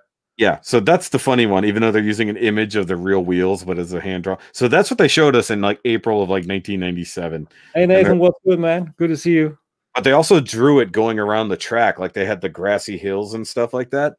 Oh God, yes. Okay, so this is the one you were talking about, that they stretched it out like that. Yeah. That's trying to capture what the drawing had, but it looks really bad. Yeah. Now, I'm a fan of performance wagons, but you got to make it look good. That's why some ideas are really just meant to be left alone in my head. Really. I mean, I like the Mercedes and I like the BMW wagons, but Subaru makes very good wagons with all-wheel drive, and you can turbo the hell out of them. Yeah, that's true. That's true. Yep. Hey, I got a few more questions for you. Sure, by all means. We all. Yeah, we need to also wrap it up soon, because I need to prepare also some other stuff. Yes. So I mean, you built a lot of Gundams, but we also heard on part 1 of this interview, if you didn't see this, link down below, that you are also a statue guy. So meaning there you got the appreciation for movable things, but also for static things. Yes, those right there. Yeah. So which also makes the following question, I believe, somewhat valid. Inbox or outbox collector? Why? Like, okay, repeat. It was kind of jumbled. Say it again. Inbox or outbox collector, one or the other. Oh, if so, why? Out the box, always. Because things are meant to be seen, not stored. If I get inbox collectors, I just can't do it. Like if I have stuff that's in box, it's because it's in storage because I have nowhere to put it. And I have a few things. Whoa, hey, my cord's getting away from me. So if you see all the boxes here, these are all empty for the most part. Some are storing other boxes or empty runners.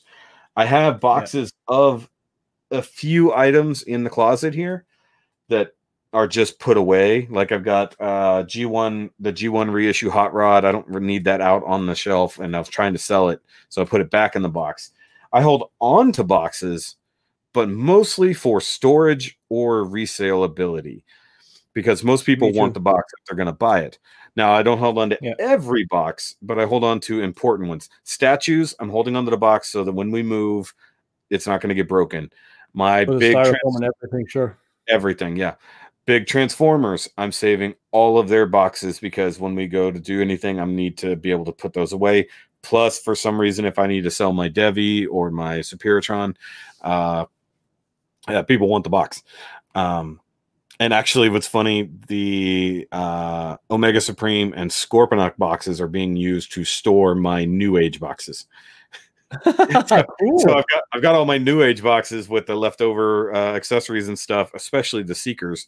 Because good Lord, they come with too many accessories, are all inside of my Titans boxes. So that's actually really funny. Wow. But yeah, exactly. But I have a lot of those too, but I got a lot out of all of them, almost all of them stored in the attic, and my accessories I got in the little Fat Max kind of sorting box that I showed you a little bit before. Yeah. So if I can do that to some degree later, I definitely will, because I hate storing.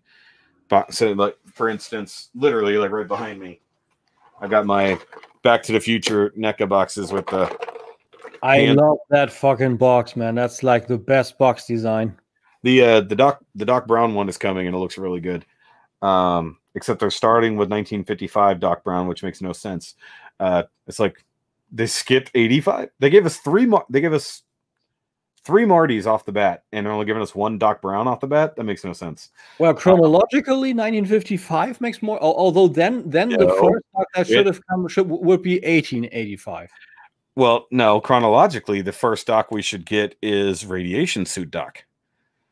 because he starts out in the radiation first. Chronologically inside the movie, that one. Yes. Chronologically by years, then the Western Doc. Which is yeah, I guess that's true. But either way, we need all the versions of Doc because we have many versions of Marty. We still need 1955 movie 2 Marty in. Shut up, Arthur. Arthur, you need to subscribe to Tim. That's my buddy. You need to do that. He's another one that we talk YouTube analytics all the time and why our channels aren't getting views and stuff like that. Only Funkos in a box. Get that garbage out of here right now. Oh, Funkos, yeah. I got a few ones. I got a Doc Brown Funko and I got a Cyber Demon, but that is about it. Okay, I will fully admit I do have a few pops left over. Most are Doctor Who pops. He's like, okay, my name is and those are all in box, but they are all stored. Okay. And I sold all of my other pops. I had about 100. I sold them all for whatever I could get for them. No, I had 60. I didn't have 100. I'm exaggerating. Arthur put his money down there. He subscribed. Thank you very much. Good. I hope you enjoy Masters of Universe coming soon. So I got a bit of stuff. 300, I believe 330 videos. I believe you should find something there. Yes. Hey, he's got roughly the same amount of videos.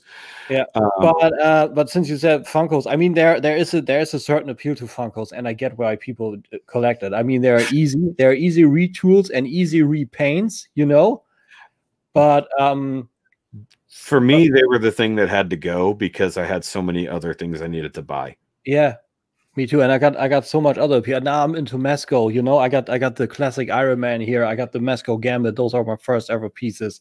Yeah. I want to have more. I need to see where I'm going with that. And Funkos is just a huge rabbit hole. And let's be fair, even if you can distinguish the characters and everything, they just look almost always the same.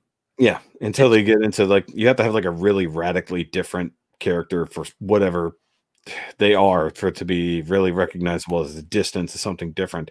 And I'm part of a Funko group because they're just really cool people to hang out with. But I'm sorry.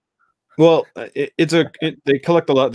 What's funny? So it's the Gasselcast, really fun collectors. And actually, Chris's hairdo is very similar to yours. Got the very slick back, shaved sides. So their main collection is Funkos, but in the last year, he's gotten into Hot Toys. So he's got 20 different Hot Toys now, getting into other things like that. So that's like this gap. You got Hot Toys here, and you got Funkos there. Those don't get together at all. It's a very, very different collection. But he said he's going to sell about 100 pops. Okay, so yeah, Western Doc would be the first year-wise, but movie-wise, Radiation Suit Doc would be first. Correct. And see, we need. Okay, so just totally breaking, just dealing with it. We need Radiation Suit Doc with the box of plutonium parts and an Einstein. He needs to come with an Einstein, and he needs to come with the watch around his neck so they can synchronize the time. And Doc has to have his watch to synchronize, and he needs to have the radiation box and the clipboard. And I'm petitioning for an exclusive Doc with a small wound on his forehead and the picture of the flux capacitor in a frame. So it's first in 1955 Doc.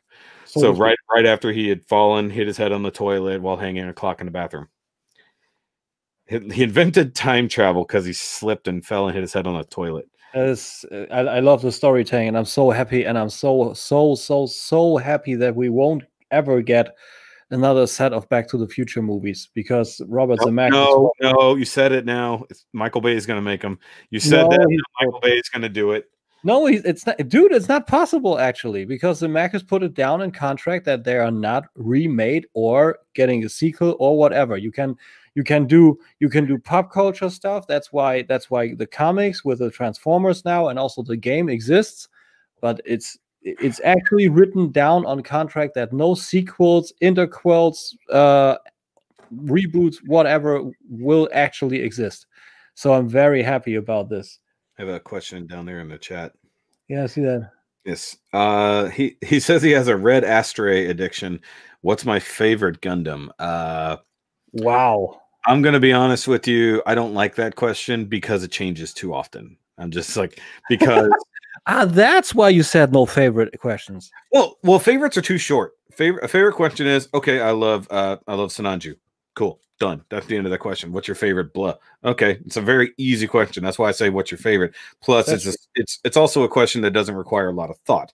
However, by his question, he's referring to his own favorite being the red ashtray, which I'm sorry, I've built one ashtray and it's fine. It was the blue frame second revised L. He knows what I mean. I know it's like you don't have any clue. It's a blue and white Gundam with a really big sword that also turns into a gun. So Megatron. for your reference. It's where is he? He's way over there somewhere. I think. I don't know. It's a fucking mess. That's all I know. It's like I've got too many Gundams. Everyone has a favorite Gundam. No, everyone has a lot of favorite Gundams. That's the problem. No, I have one favorite Gundam, and that's a unicorn. Which unicorn? Like basic flavor unicorn? No, I mean the Gundam itself, not a kid. The Gundam. Well, the reason I say that is because the Banshee is technically a unicorn. So is the Phoenix. They're unicorn model 1, 2, and 3 is really what they are.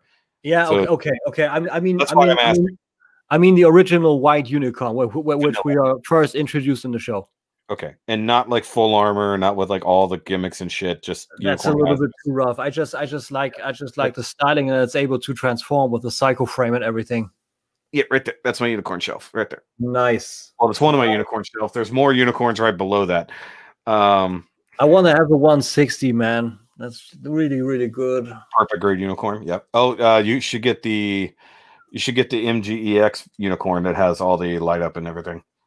It's only incredibly expensive. Bay Reviews has a question. I like to throw in one of the questions that I usually ask my guests when I have a sit down. Yeah. If someone starts collecting and asks you for one is should adhere to before buying.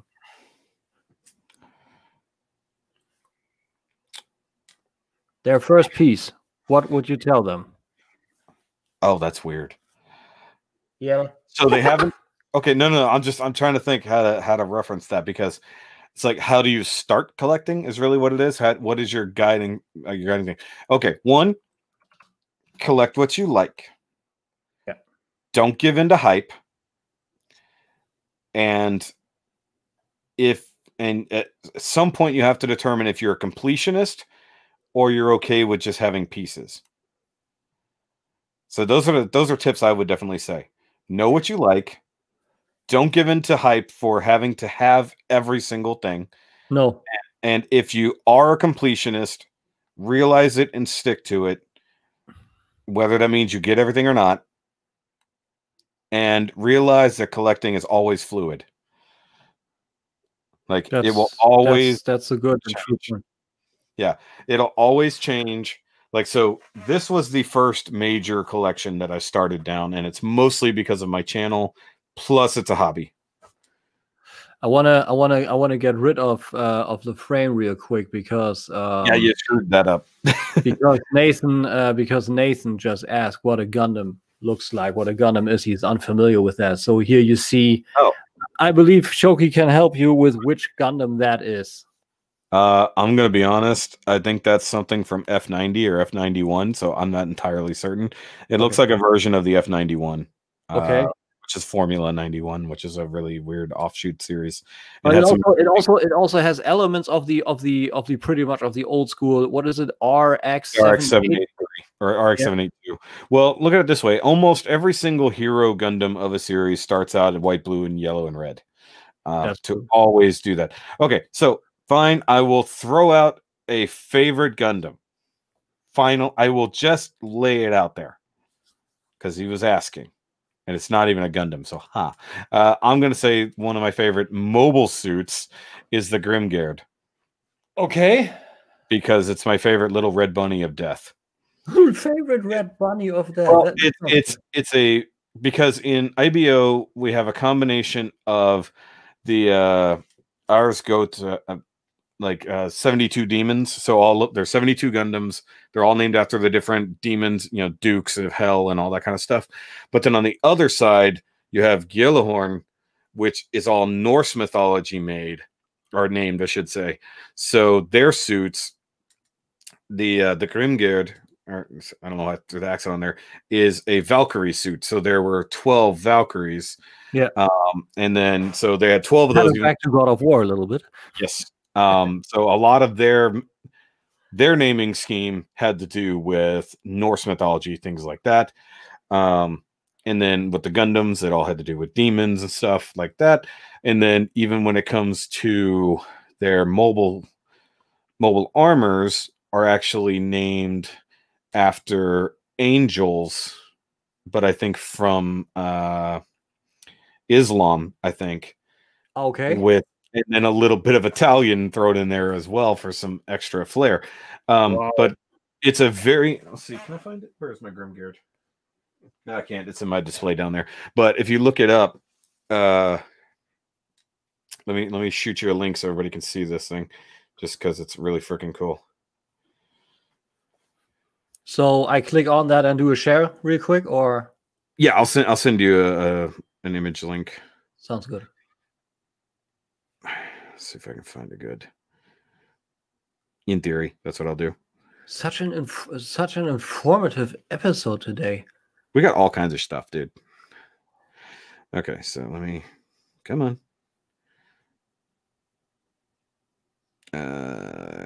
Copy, send to Tim.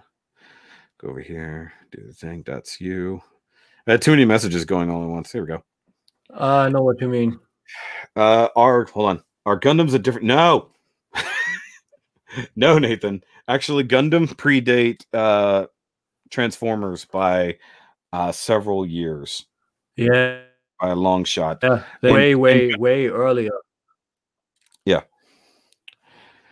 And so, well, actually, 1979 is when the original... If you can pull up an image from that, if it'll let you.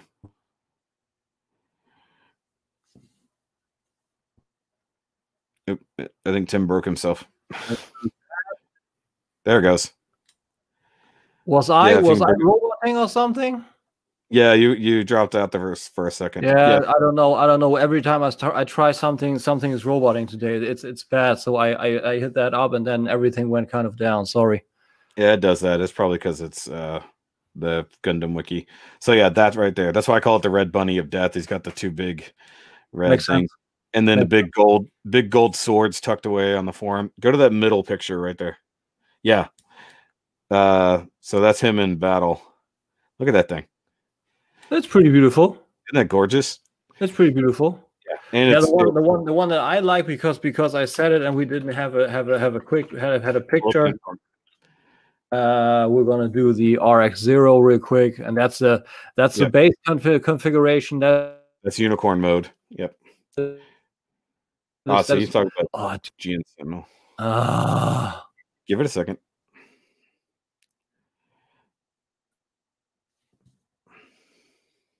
So then we got the front, and that's the transformed one where the armor kind of splits. And in TD mode, destroy mode. Yeah, and then Psycho Frame awakened in green. It's beautiful piece. I love the design. I don't know. It's super simple. It's a very clean Gundam, and believe me, it's like one of the earlier ones that I built, and the series was fairly new when I started this. Yeah, but here's the mind-bending thing. Have you seen Gundam? Oh my god, my brain. Narrative. Have you seen Gundam Narrative yet? The movie. Was when I just searched Netflix and they had Unicorn on there. Okay, so Narrative is the sequel to Unicorn, like the direct sequel. It's like a year later. All right, it's a couple of years later. You find out that. Do you remember if you watched all of Unicorn and you get to the end and he's doing like this and he sends out a huge pulse and like all the green crystals come out of him? Yeah. They figured out that he actually manipulated time when he did that. So when he sends out that wave and then all those incoming Jestas and other things, all kind of their weapons fall apart. What he did was actually manipulated it. So essentially none of the screws and bolts were ever put in those in the first place. And then okay. So you find out, and this is the crazy thing about Gundam lore. So the psycho frame, the stuff that glows inside the unicorn, that allows new types to use their main abilities, their psychokinesis, the controlling of machines, and basically bending of reality to their will. The more psycho frame they have, and psycho frame actually gets charged by your emotion in the souls of the dead. So. In narrative, his friends, spoiler, the main character's friends kind of die one way or another, but they die so that their souls can absorb into the psycho frame he's using so that he can weaponize them to beat the enemy. Wow, that is fucked up. Yes. A little bit.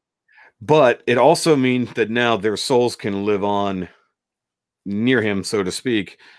But if you look at like the Phoenix is the third model, if you've seen that one, the gold one with the big things, that thing can manipulate reality to the point that it can fly faster than the speed of light without technically using thrusters. It's actually the soul part on the psycho frame sounds almost as fucked up as with the souls in Neon Genesis Evangelion. Kind of, yeah. Also on YouTube you should be able to find a mini Gundam series on Gundam Info's cool. YouTube, and they do have it translated to a lot of different languages, so you should be able to find something out there. Okay. Dude, do you got a favorite shelf? That's a new one. Let me think. Well, see, the problem is you guys can't see all my shelves. You're only seeing my Gundam shelves. If we're going with Gundam shelves, hello, can't turn too fast. I wiped everything out. It's either my custom shelf, which is this one. So these are ones that I customized for me, which is cool stuff like that, or this one, which is my 00 season 1 shelf that's sort of in a diorama, I mean, at least I have them in different levels and heights. And then the IBO season 1, which is down there, which is basically where my channel started. Because I had just gross. I just completed many of those kits before we moved here and before I started my channel. So my channel started on the backbone of the IBO kits and the IBO series. So that in and of itself being a kind of curated display, along with being the backbone of my channel initially, really has more sentimental meaning to me. Plus, it looks cool. Okay. Cool. And then if we're talking about other shelves, I can flip the camera around, hopefully without blinding everybody. I'm gonna make you a little bit bigger. Sorry, everybody. I have to get rid of the frame. You need like a single click button that can do that. So yeah, you have to do that by hand. It doesn't work like that. Yeah, I know. So this is actually a pretty cool Transformer shelf. So interesting. You got it with kind of vinyl strings in there to have them flying. Yeah, fishing line so that the Seekers are flying, along with Swoop up there. And you can see Bumblebee in the hand of the aerial bots. You see the Devi's holding Grimlock there. We got the Dino bots down here fighting the guys on the ground. Megatron. And way too much dust. This could be my shelf. There's a lot of dust. Dust is off. But if you see here, you see that Outback is like climbing the leg of Devastator there. Right. And you have Brawn riding on the back of Slag. That is cool. And then actually, you can sort of see it. It's here. It's actually Jazz who's been tackled to the ground by Ravage, who just came out of Soundwave. Yeah. And then continuing that, okay, so you can see the that New Age has their the space bridge. Space bridge. So I've got half of a space bridge here, and the other half on the opposite side of the shelf, like they're connected. And so this is what will be my Cybertron battle. So you got Scorponok fighting Omega, and then you have mostly Decepticons with a few Autobots down here, And I've got the Insecticons mostly climbing on Scorponok, and then some you can sort of see them. Like Bombshell is right there on Omega's leg, climbing up. So, and then I'll have a shattered glass shelf eventually. Pretty nice. So and then I'm going to be building out actual dioramas in the same way like Bobby does at some point to make those really work. Like add some rocks and stuff like that. Maybe an image of the arc behind them. But because we have an arc coming in Kingdom, I don't know if I want that in bot mode, or I might do an Exodus shelf. So I have the arc set up to be launching and them trying to defend themselves as they're leaving. That sounds good. That's a good idea. I like that. I like the shelf, like with a little bit of background love and everything. That would be an amazing shelf, or two amazing shelves. Oh, and I have the Rainmakers on the Cybertron shelf, but I haven't hung them yet. Okay, gotcha. Oh, it's cool. Really cool. But dude, a little bit of philosophy. That's a question that should also be new. That's something that's near to my heart, because nowadays communication is a big problem, especially with YouTube, especially with communities. You know, Transformers fans like to bullshit each other. Star Wars fans like to bullshit each other. So, if you would be able to have actual influence, so you get fed up with the topic and you want to say something to people, you want to have a message going through the interwebs, not only heard but really abide to that, what would it be that you would tell the collecting community? If, like I said, if it would have real meaning, it would be feasible, and people would have to abide by that. Now, would this edict of mine be related to the fandom or a generalized philosophy? Fandom. Really, because a lot of the collecting community, maybe Star Wars, Transformers, Gundam, whatever. A lot of those guys are touchy-feely, and a lot of people do not really have maybe also a social life and only have the collection, and may take this not as a hobby, but way too specific and way too close to the heart. So whenever you say something negative, like for example, I tend to say Hasbro is lazy because they're doing so many retools and so many repaints, and we are missing a lot of characters. So we had that one instance where I say I think Hasbro is lazy. One dude mistook it in his head and said, "You think all people that buy official Transformers are lazy?" Oh yeah, I've seen that argument come up in Bobby's comments too, which I didn't say, you know. So this kind of community bullshit. And if you could take that sentiment, but make a message out of it, so people could really get it and need to abide by it, what would you say? See, my mind went completely in a different place than, say, the collecting side. To me, because you opened the door. For me, and this would be a thing that's close to my heart and something that is completely divided in the fandom, and there are raging fans due to it. Yeah. And this is going to be so controversial, Tim. Episode 8 was the best of the new trilogy, and episode 9 was garbage because all it did was take the time to undo everything that 8 did. And the message would be, if they had just stuck with their guns with what Rian Johnson did, they could have made a better episode 9 movie, instead of spending their time undoing and everything that Twitter told them sucked about 8. Yeah. And 8 was actually, you're right. 8 was and I don't care if anybody agrees with me. I don't even care if you agree with me. 8 did more for developing the character of Luke Skywalker than a lot of movies. And most people are just mad because he was a cantankerous old man. Yeah. Even Luke himself was not really happy with the direction of his character. It's like, but that's because you're too close to it. Yeah. And for them to undo it all says so much about our modern day oh, if I don't like it and I scream about it enough, I will get my way. And that is literally what happened with that movie and with that fandom. And it's completely indicative of the world of today. The ones with the loudest voice, even if they are the minority, always get their way. And it's a huge problem, especially here in the US. Currently. On that matter, that's a good point. I mean, I love that we are getting to see the Snyder cut of Justice League. Yes.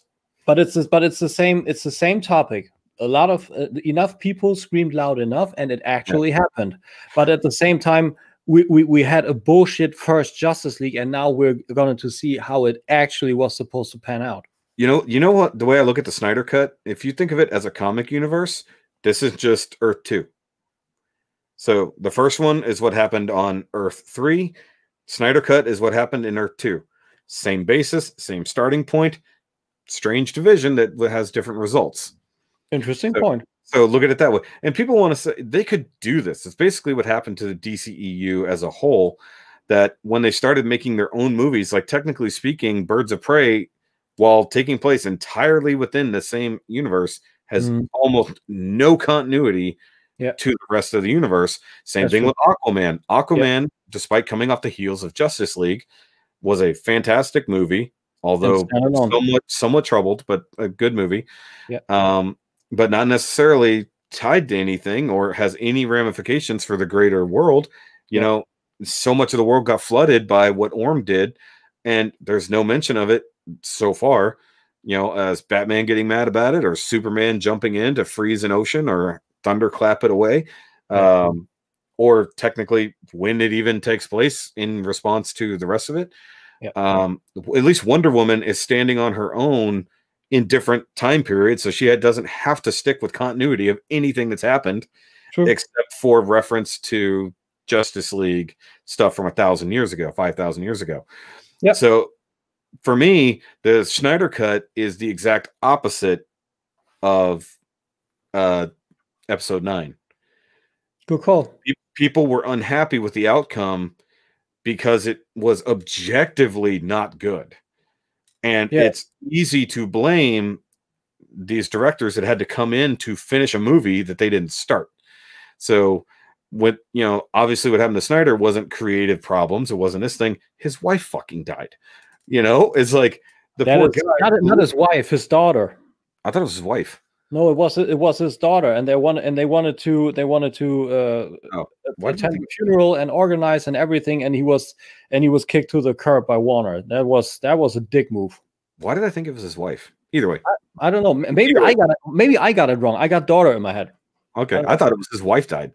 Either way, someone important to him died, and either he had to bail to go deal with it, not to mention the emotional weight of losing a very close loved one, whoever it was. I'm hoping that there's a comment that will fix one way or the other. Somebody prove one of us right or both of us wrong. It was his wife and his daughter. It's even worse. Okay, so Nathan's daughter. Somebody's wife died and they had to bow out. Maybe that was Spielberg. His life died. Yeah, his life. Let's just put it that way. Let's just say that his life as he knew it ended. We'll just say it that way. So tragedy struck. He had to take time off, and they said, okay, if you're not going to come back and do this, we're going to finish it without you. And he went, okay. And then what happened? More tragedy, just in the movie sense. Because you should never have to watch a completely uncut version of a movie to get context for the movie. Same thing with BVS. So much context in the uncut version that it makes way more sense of things. Same problem with Justice League. Same problem with Suicide Squad. Yeah. So we're getting a Suicide Squad reboot, redo, sequel from James Gunn. So that's going to be really good and has nothing to do with what happened before, seemingly.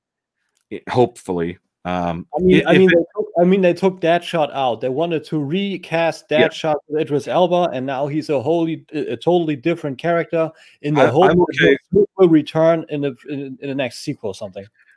For me, they need to stop using like AA actors for that. It's like Will Smith was just Will Smithing it all over the place as Deadshot. Will Smithing. That's it. That's all it was. He's Will Smith with an eye patch or whatever you want to call it. Idris Elba, he's getting on that level. It's like he doesn't transform into the character. He's just Idris Elba being a person with a different name. And it's kind of hard when you become that big of a character. Now, I'm personally in favor of him being the new James Bond, but that's me. I think that would be good. I just watched the full series of Luther, and I think him as a Bond. I think I see that. I actually see that. And then if you go watch The Wire, where he's actually playing an American for the whole time, and you never quite catch it, that's a different story entirely. Okay. Of course, he's a criminal, not a cop in that one, so it is what it is. But when you get to a certain level, you can't just play character parts anymore, and it's just you being you. So whether or not he's the gunslinger in The Dark Tower, or he's whatever his name was, Stacker in Pacific Rim. Stacker Pentecost. Yeah, Pentecost. That was the name I couldn't come up with. He's just now Idris Elba being a different version of Idris Elba. You can only go so far. It's like The Rock. Is The Rock ever a different character, or is he just The Rock? Rocking all over the place. Rocking everywhere. Yeah, he's rocking everywhere. He's Dwayning everywhere. He's getting his Dwayne all over everything. That's a fun thing that Wrestle Talk likes to do. Yeah. Rock the Dwayne Johnson. I just that's actually great. I just realized I made a dumb joke without making the obvious joke. I said he was getting his Dwayne everywhere, and I forgot. Yeah, he's getting his Johnson everywhere. I missed the obvious joke and went for the dumb one. That's so stupid. But it worked anyway. It worked anyway. But having Will Smith, basically being Will Smith, kind of sucks. Margot Robbie was small enough that her being Harley Quinn made her as an actress, and then now you can see her in Oscar-winning roles and other things, and she can transform enough that you go, that was Margot Robbie? And then because your image is Harley Quinn. And to be honest, the Harley Quinn part of Birds of Prey was actually not bad. No. It's when they did the Birds of Prey part made it worse. What I hated on Suicide Squad was the Joker. I hate the Snyderverse Joker. Okay, so I'm on the well. Just paint yourself white and dye your hair green, and you are that Joker. Let's just be honest. Me personally, yeah, image wise, you're halfway there. I'm just saying. Well, your hair is getting gray, so never mind. So, but I think without the extra scenes that Leto has said existed, and without the context of the Joker supposed to be the big bad of that movie, yes, it ruins that Joker. But I think if we got the Joker we were intended, supposedly, we'd all feel different. What we got was like 7 minutes of a hard-working actor. Jared Leto transforms into his roles. That is true. I give him credit but I hated the portrayal. I hated this way the Joker was portrayed by him. I hated that. If you consider the context of BVS, when we know that there was a Jason Todd who was tortured and possibly killed by the Joker, and the possible context of this Joker being a transformed Jason Todd, that's a different story, if that's what's true. Okay, that would be fucking cool. That would be really cool. But the thing is, one of the parts that I have a problem with this Joker is the tattoos. Because I think this dude, and I think that's where Joaquin Phoenix did it best, in my opinion, overall, for the sake of the sickness level. Sure. Overall, Jack Nicholson or Heath Ledger are the best portrayals in my book. But I think a person like the Joker wouldn't trifle with such little things as getting himself tattoos, and especially not on the face. Well, what if the tattoos existed first? Okay, good, fair point. Okay, so you got to think of it this way. You're assuming that he became this version of the Joker and then got all these tattoos. In some ways, I would agree that some of them, like the haha and the hand tattoo with the smile and all that, I actually kind of like that idea that like he could be pissed off and he covers his face with the smile so you don't know it, and then he shoots you with a smile on his face, so to speak. There's so much character that never was explored for that Joker, and it's bullshit. That's the bullshit about that Joker. All you got was he was an angry boyfriend who kind of wanted his girlfriend back, or was angry she was with another guy, or killed someone for looking at her wrong. And he never did anything. He never went anywhere because we lost that context of the character within the movie. That is true. If you rewrite the movie to exclude the character that's supposed to be the big bad, but you have to keep him in the movie for context, what are you supposed to do but make him look stupider? So it's like Lex Luthor in BVS is one of the dumbest things about it, because half the context of what he does to make everything happen is lost in the edit. That's true. So it's just like he just looks like a weird dude swirling a Jolly Rancher and leaving a jar of pee on someone's desk. I mean, sorry, Granny's peach tea. My bad. But I enjoyed that. He turned that joke, so to say, around. I like that. Yes, but I think the idea that if he comes back in the new Snyder cut for something, that I'm okay with him coming back into the universe if he's used the way he was intended. Especially if he is given the context of perhaps he is Jason Todd who was converted. And if you go along with the Three Jokers story from the comics, which does fit the way this or the cinematic universe is going, we have at least 3 completely different Jokers that are all the Joker. And then we have a 4th version of the Joker. And for those who haven't read the story or know about it, why I only heard about it. I didn't read it, but I was kind of captivated by the idea. Okay, if nothing else, go watch one of the channels, Comic Storian or something, Comics Explained, where they go over it, or Variant Comics, because they're at least local here to Texas. Okay. Go watch that if you're not going to read the whole story, just outright if you're not going to get the books.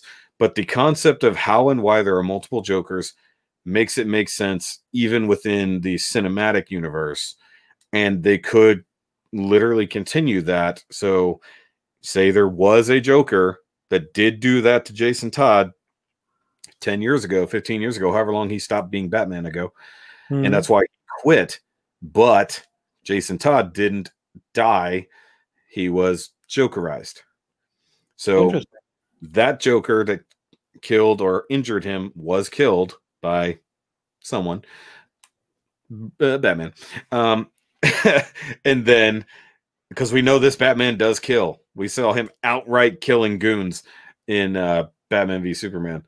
And so now he knows that he has a Jokerized version of Jason Todd running around, but he's retired. And he says, fuck it.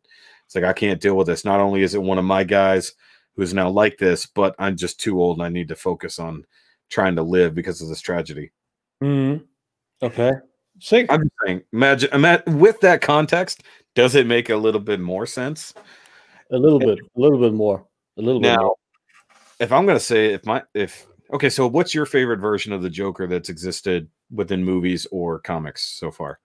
I gotta say, like for the cult factor, Jack Nicholson. Okay. But for the way it works inside of the movie universe and the way it was portrayed, Heath Ledger. Okay. I would say movie wise, definitely Heath Ledger. Just because it redefined what the Joker could be. Yeah. True. And basically, like, Jack Nicholson was a gangster who basically, without gaining superpowers, was just kind of made more fucked. Yeah, true. But then Joaquin Phoenix is a dude who's an insane guy having a bad day, which is realistically the backstory of the Joker. If you go all the way back to it is. That's also why I didn't get the outcry from so many people that there's a dude made a hero through some sickness. He's not made the hero. It just shows with a loved comic character what's happening in the real world. That a lot of people with such sicknesses are really often bullied, and it just takes one really bad day for it all to go sideways. And there was another movie that existed, and it is accepted to this very day and also loved, and it is called Falling Down. Yes, that's exactly right. But I think people miss the context somehow, or the underlying sentiment of the Joker movie, that no one knows if it really happened or if it's all happening in his head. But also, because we had so many instances in the movie where it played out in his head. It was so super fairy tale, and then at the very end, wait a second. Was that? Huh? Was no, that even different. Well, if you recall, at the very beginning of the movie, you kind of see him sitting in the same room that he was in at the end. So in theory, the entire movie took place in his head while he was sitting there, and may or may not have actually happened in the first place. But the idea that every villain is the hero of his own story. So in his own story that he made up, he is absolutely the hero, regardless of what happened to him. And what happened to him made him the hero that he is, made him worshipped by all of these other people who were tired and wanted to uprise. But also, let's just say it, that movie came out at almost the perfect time. If it came out this year, wait, did it? It came out last year. If it came out this year, people would definitely be on board because he lived in an unjust world where things are going really bad. The elite and you're really struggling to keep a healthy mind. Yes. So that movie now actually would probably end up with more riots in the streets because people would feel no joke. So it coming out last year was almost fortuitous of this year. Plus it is based on some of the reality of the 80s in Chicago, more or less, where that was kind of happening.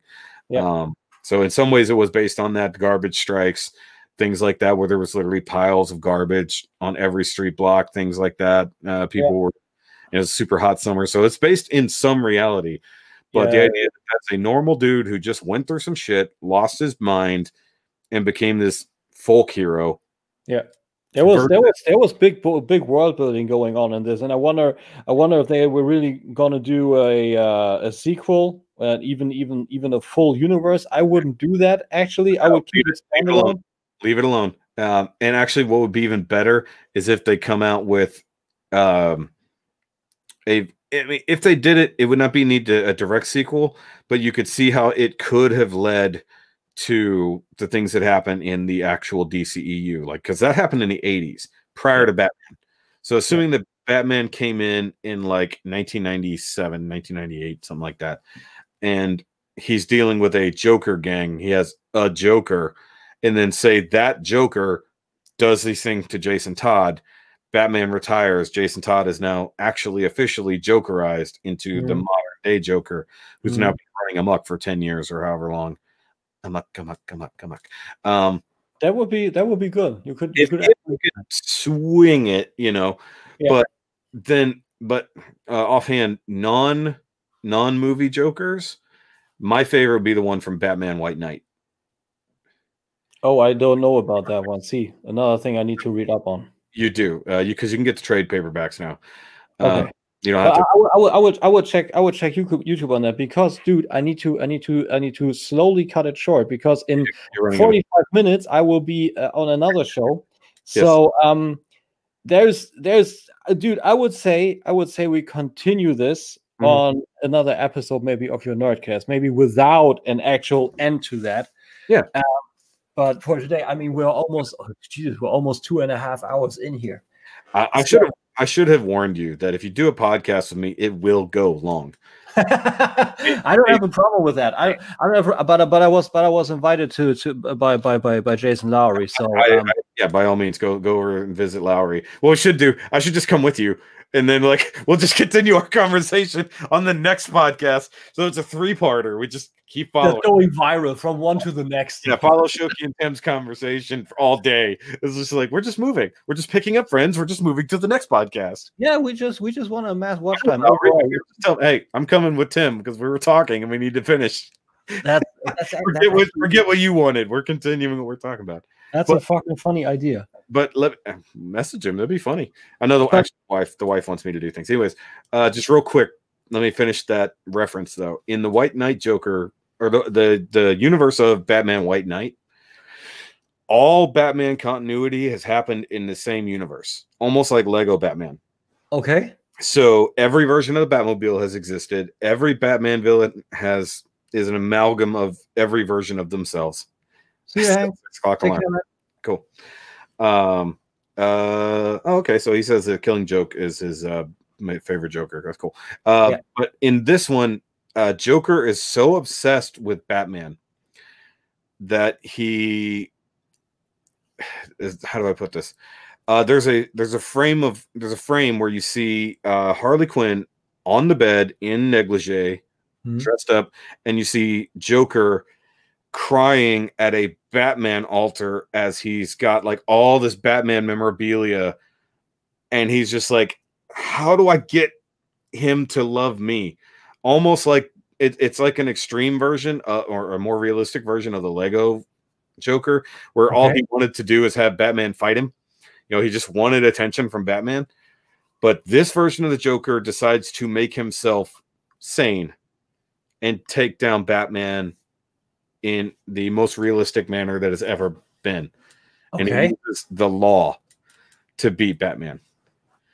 Oh, rough. Yeah. As Jack Napier. Instead of taking him down as the Joker, which he could never do, he takes him down as Jack Napier. And that universe is so cool. And the art style from Sean Murphy is so unique. And like I said, almost every version has existed. So The Killing Joke happened, Batman the Animated Series happened, Batman 1989 happened, all those things. And like at one point, just minor spoiler, he sort of loses his shit and Nightwing turns on him. He joins the GTO. You'll have to see what that is. And they steal all of his Batmobiles and gives them to the Gotham PD to chase down Batman. So you've got Batman in the only Batmobile he has left, which he says is his favorite, is the 1989 Batmobile. As he's running from cops who are using his other Batmobiles against him. That is cool. Yes. Though I will say I really love the version of the Batmobile he has in that universe, because it's got it's almost like an H tank. So the front wheels are separated and come out like this. And it does have an engine in between and these huge pipes that come out the side with the flames coming out of those pipes instead of out the jet in the back. It's a really cool like cross between animated series Batman and the Tumbler. It's a really check that up. And that is all in Batman White Knight? Yes. And then there's a sequel series to that called Curse of the White Knight, which goes even more insane, including stuff from Batman Nightfall and things like that. Wow. So, and that's all contained Elseworld universe that is so good. And I got a lot to read. And it's a fairly short series, so you can get that. But yes, thanks for having me on your show, and thanks for coming on mine. I wanted to say, you got a little plug segment, just plug away, so people know where to find you and what you are doing, and then we'll get together definitely on another time. Another time for sure. Excuse me. Maybe I'll have you on the second channel as well, because guys, I have multiple channels because I'm a loser like that. Old school YouTube style. Channels for everything. So main Shoky reviews, as you see right below my head right here. That's my main channel where I do mostly robot related things or model building, stuff like that. So if you're interested in any of that, by all means, you know, I've got Star Wars, Power Rangers, all the cool mech things, plus other discussions like Nerdcast, like this one with Tim, and of course other people that I know and have fun talking to. And they're all random, and some of them are very long. By all means, sit down and listen to them. And some aren't just interviews. Some of them are an old school podcast. We did a 5-hour podcast on the 90s cartoons. Wow. And we didn't even finish. We just had to quit. Because hungry. No, because we had to just end it. It was like 11:30 at night. Okay, 11:30 at night is not so late. I mean, we are over that in Germany. It's Germany, yes, but it was also like a Friday night. We just all got together after work and just went for hours on end, and we only got like 1997. Okay, then you're toast by that. You mean essentially? Yes. So that's just my main channel, secondary channel, which is Shoky Reviews 2. That's in TOO, as in also, because I just wanted it used to be the number 2, and then I said makes more sense. It's Shoky Reviews 2, as in I also review these things. Cool. So that's where you can find action figures, because I wanted to make sure that I wasn't going to be hit with all the COPPA laws with having toys on there and attracting kids and all that BS that happened. It doesn't happen anymore. They're done with that. I don't believe it. Well, I do know people it has happened to, and they do have that problem. But that's a different type of channel. MMPR Toys channel got hit with that hard, even though they're not advertising to children, but they get COPPA claims all the time. Okay. So the second channel, mostly for action figures, things like that, and personal vlogs if you want to see behind the scenes crap going on in my life. And then the third channel is where I have my music and other things that absolutely have nothing to do with this type of nerd culture. So maybe I can have you on the third channel and we could talk about music and like co-review some stuff. That'd be fun. Sounds good. Sounds very good. Let's do that. And for now, I wish you a great evening. And also, yeah, what? He asked me a question. Andreas asked me a question. Sadly, I do not have a Dragon Zord.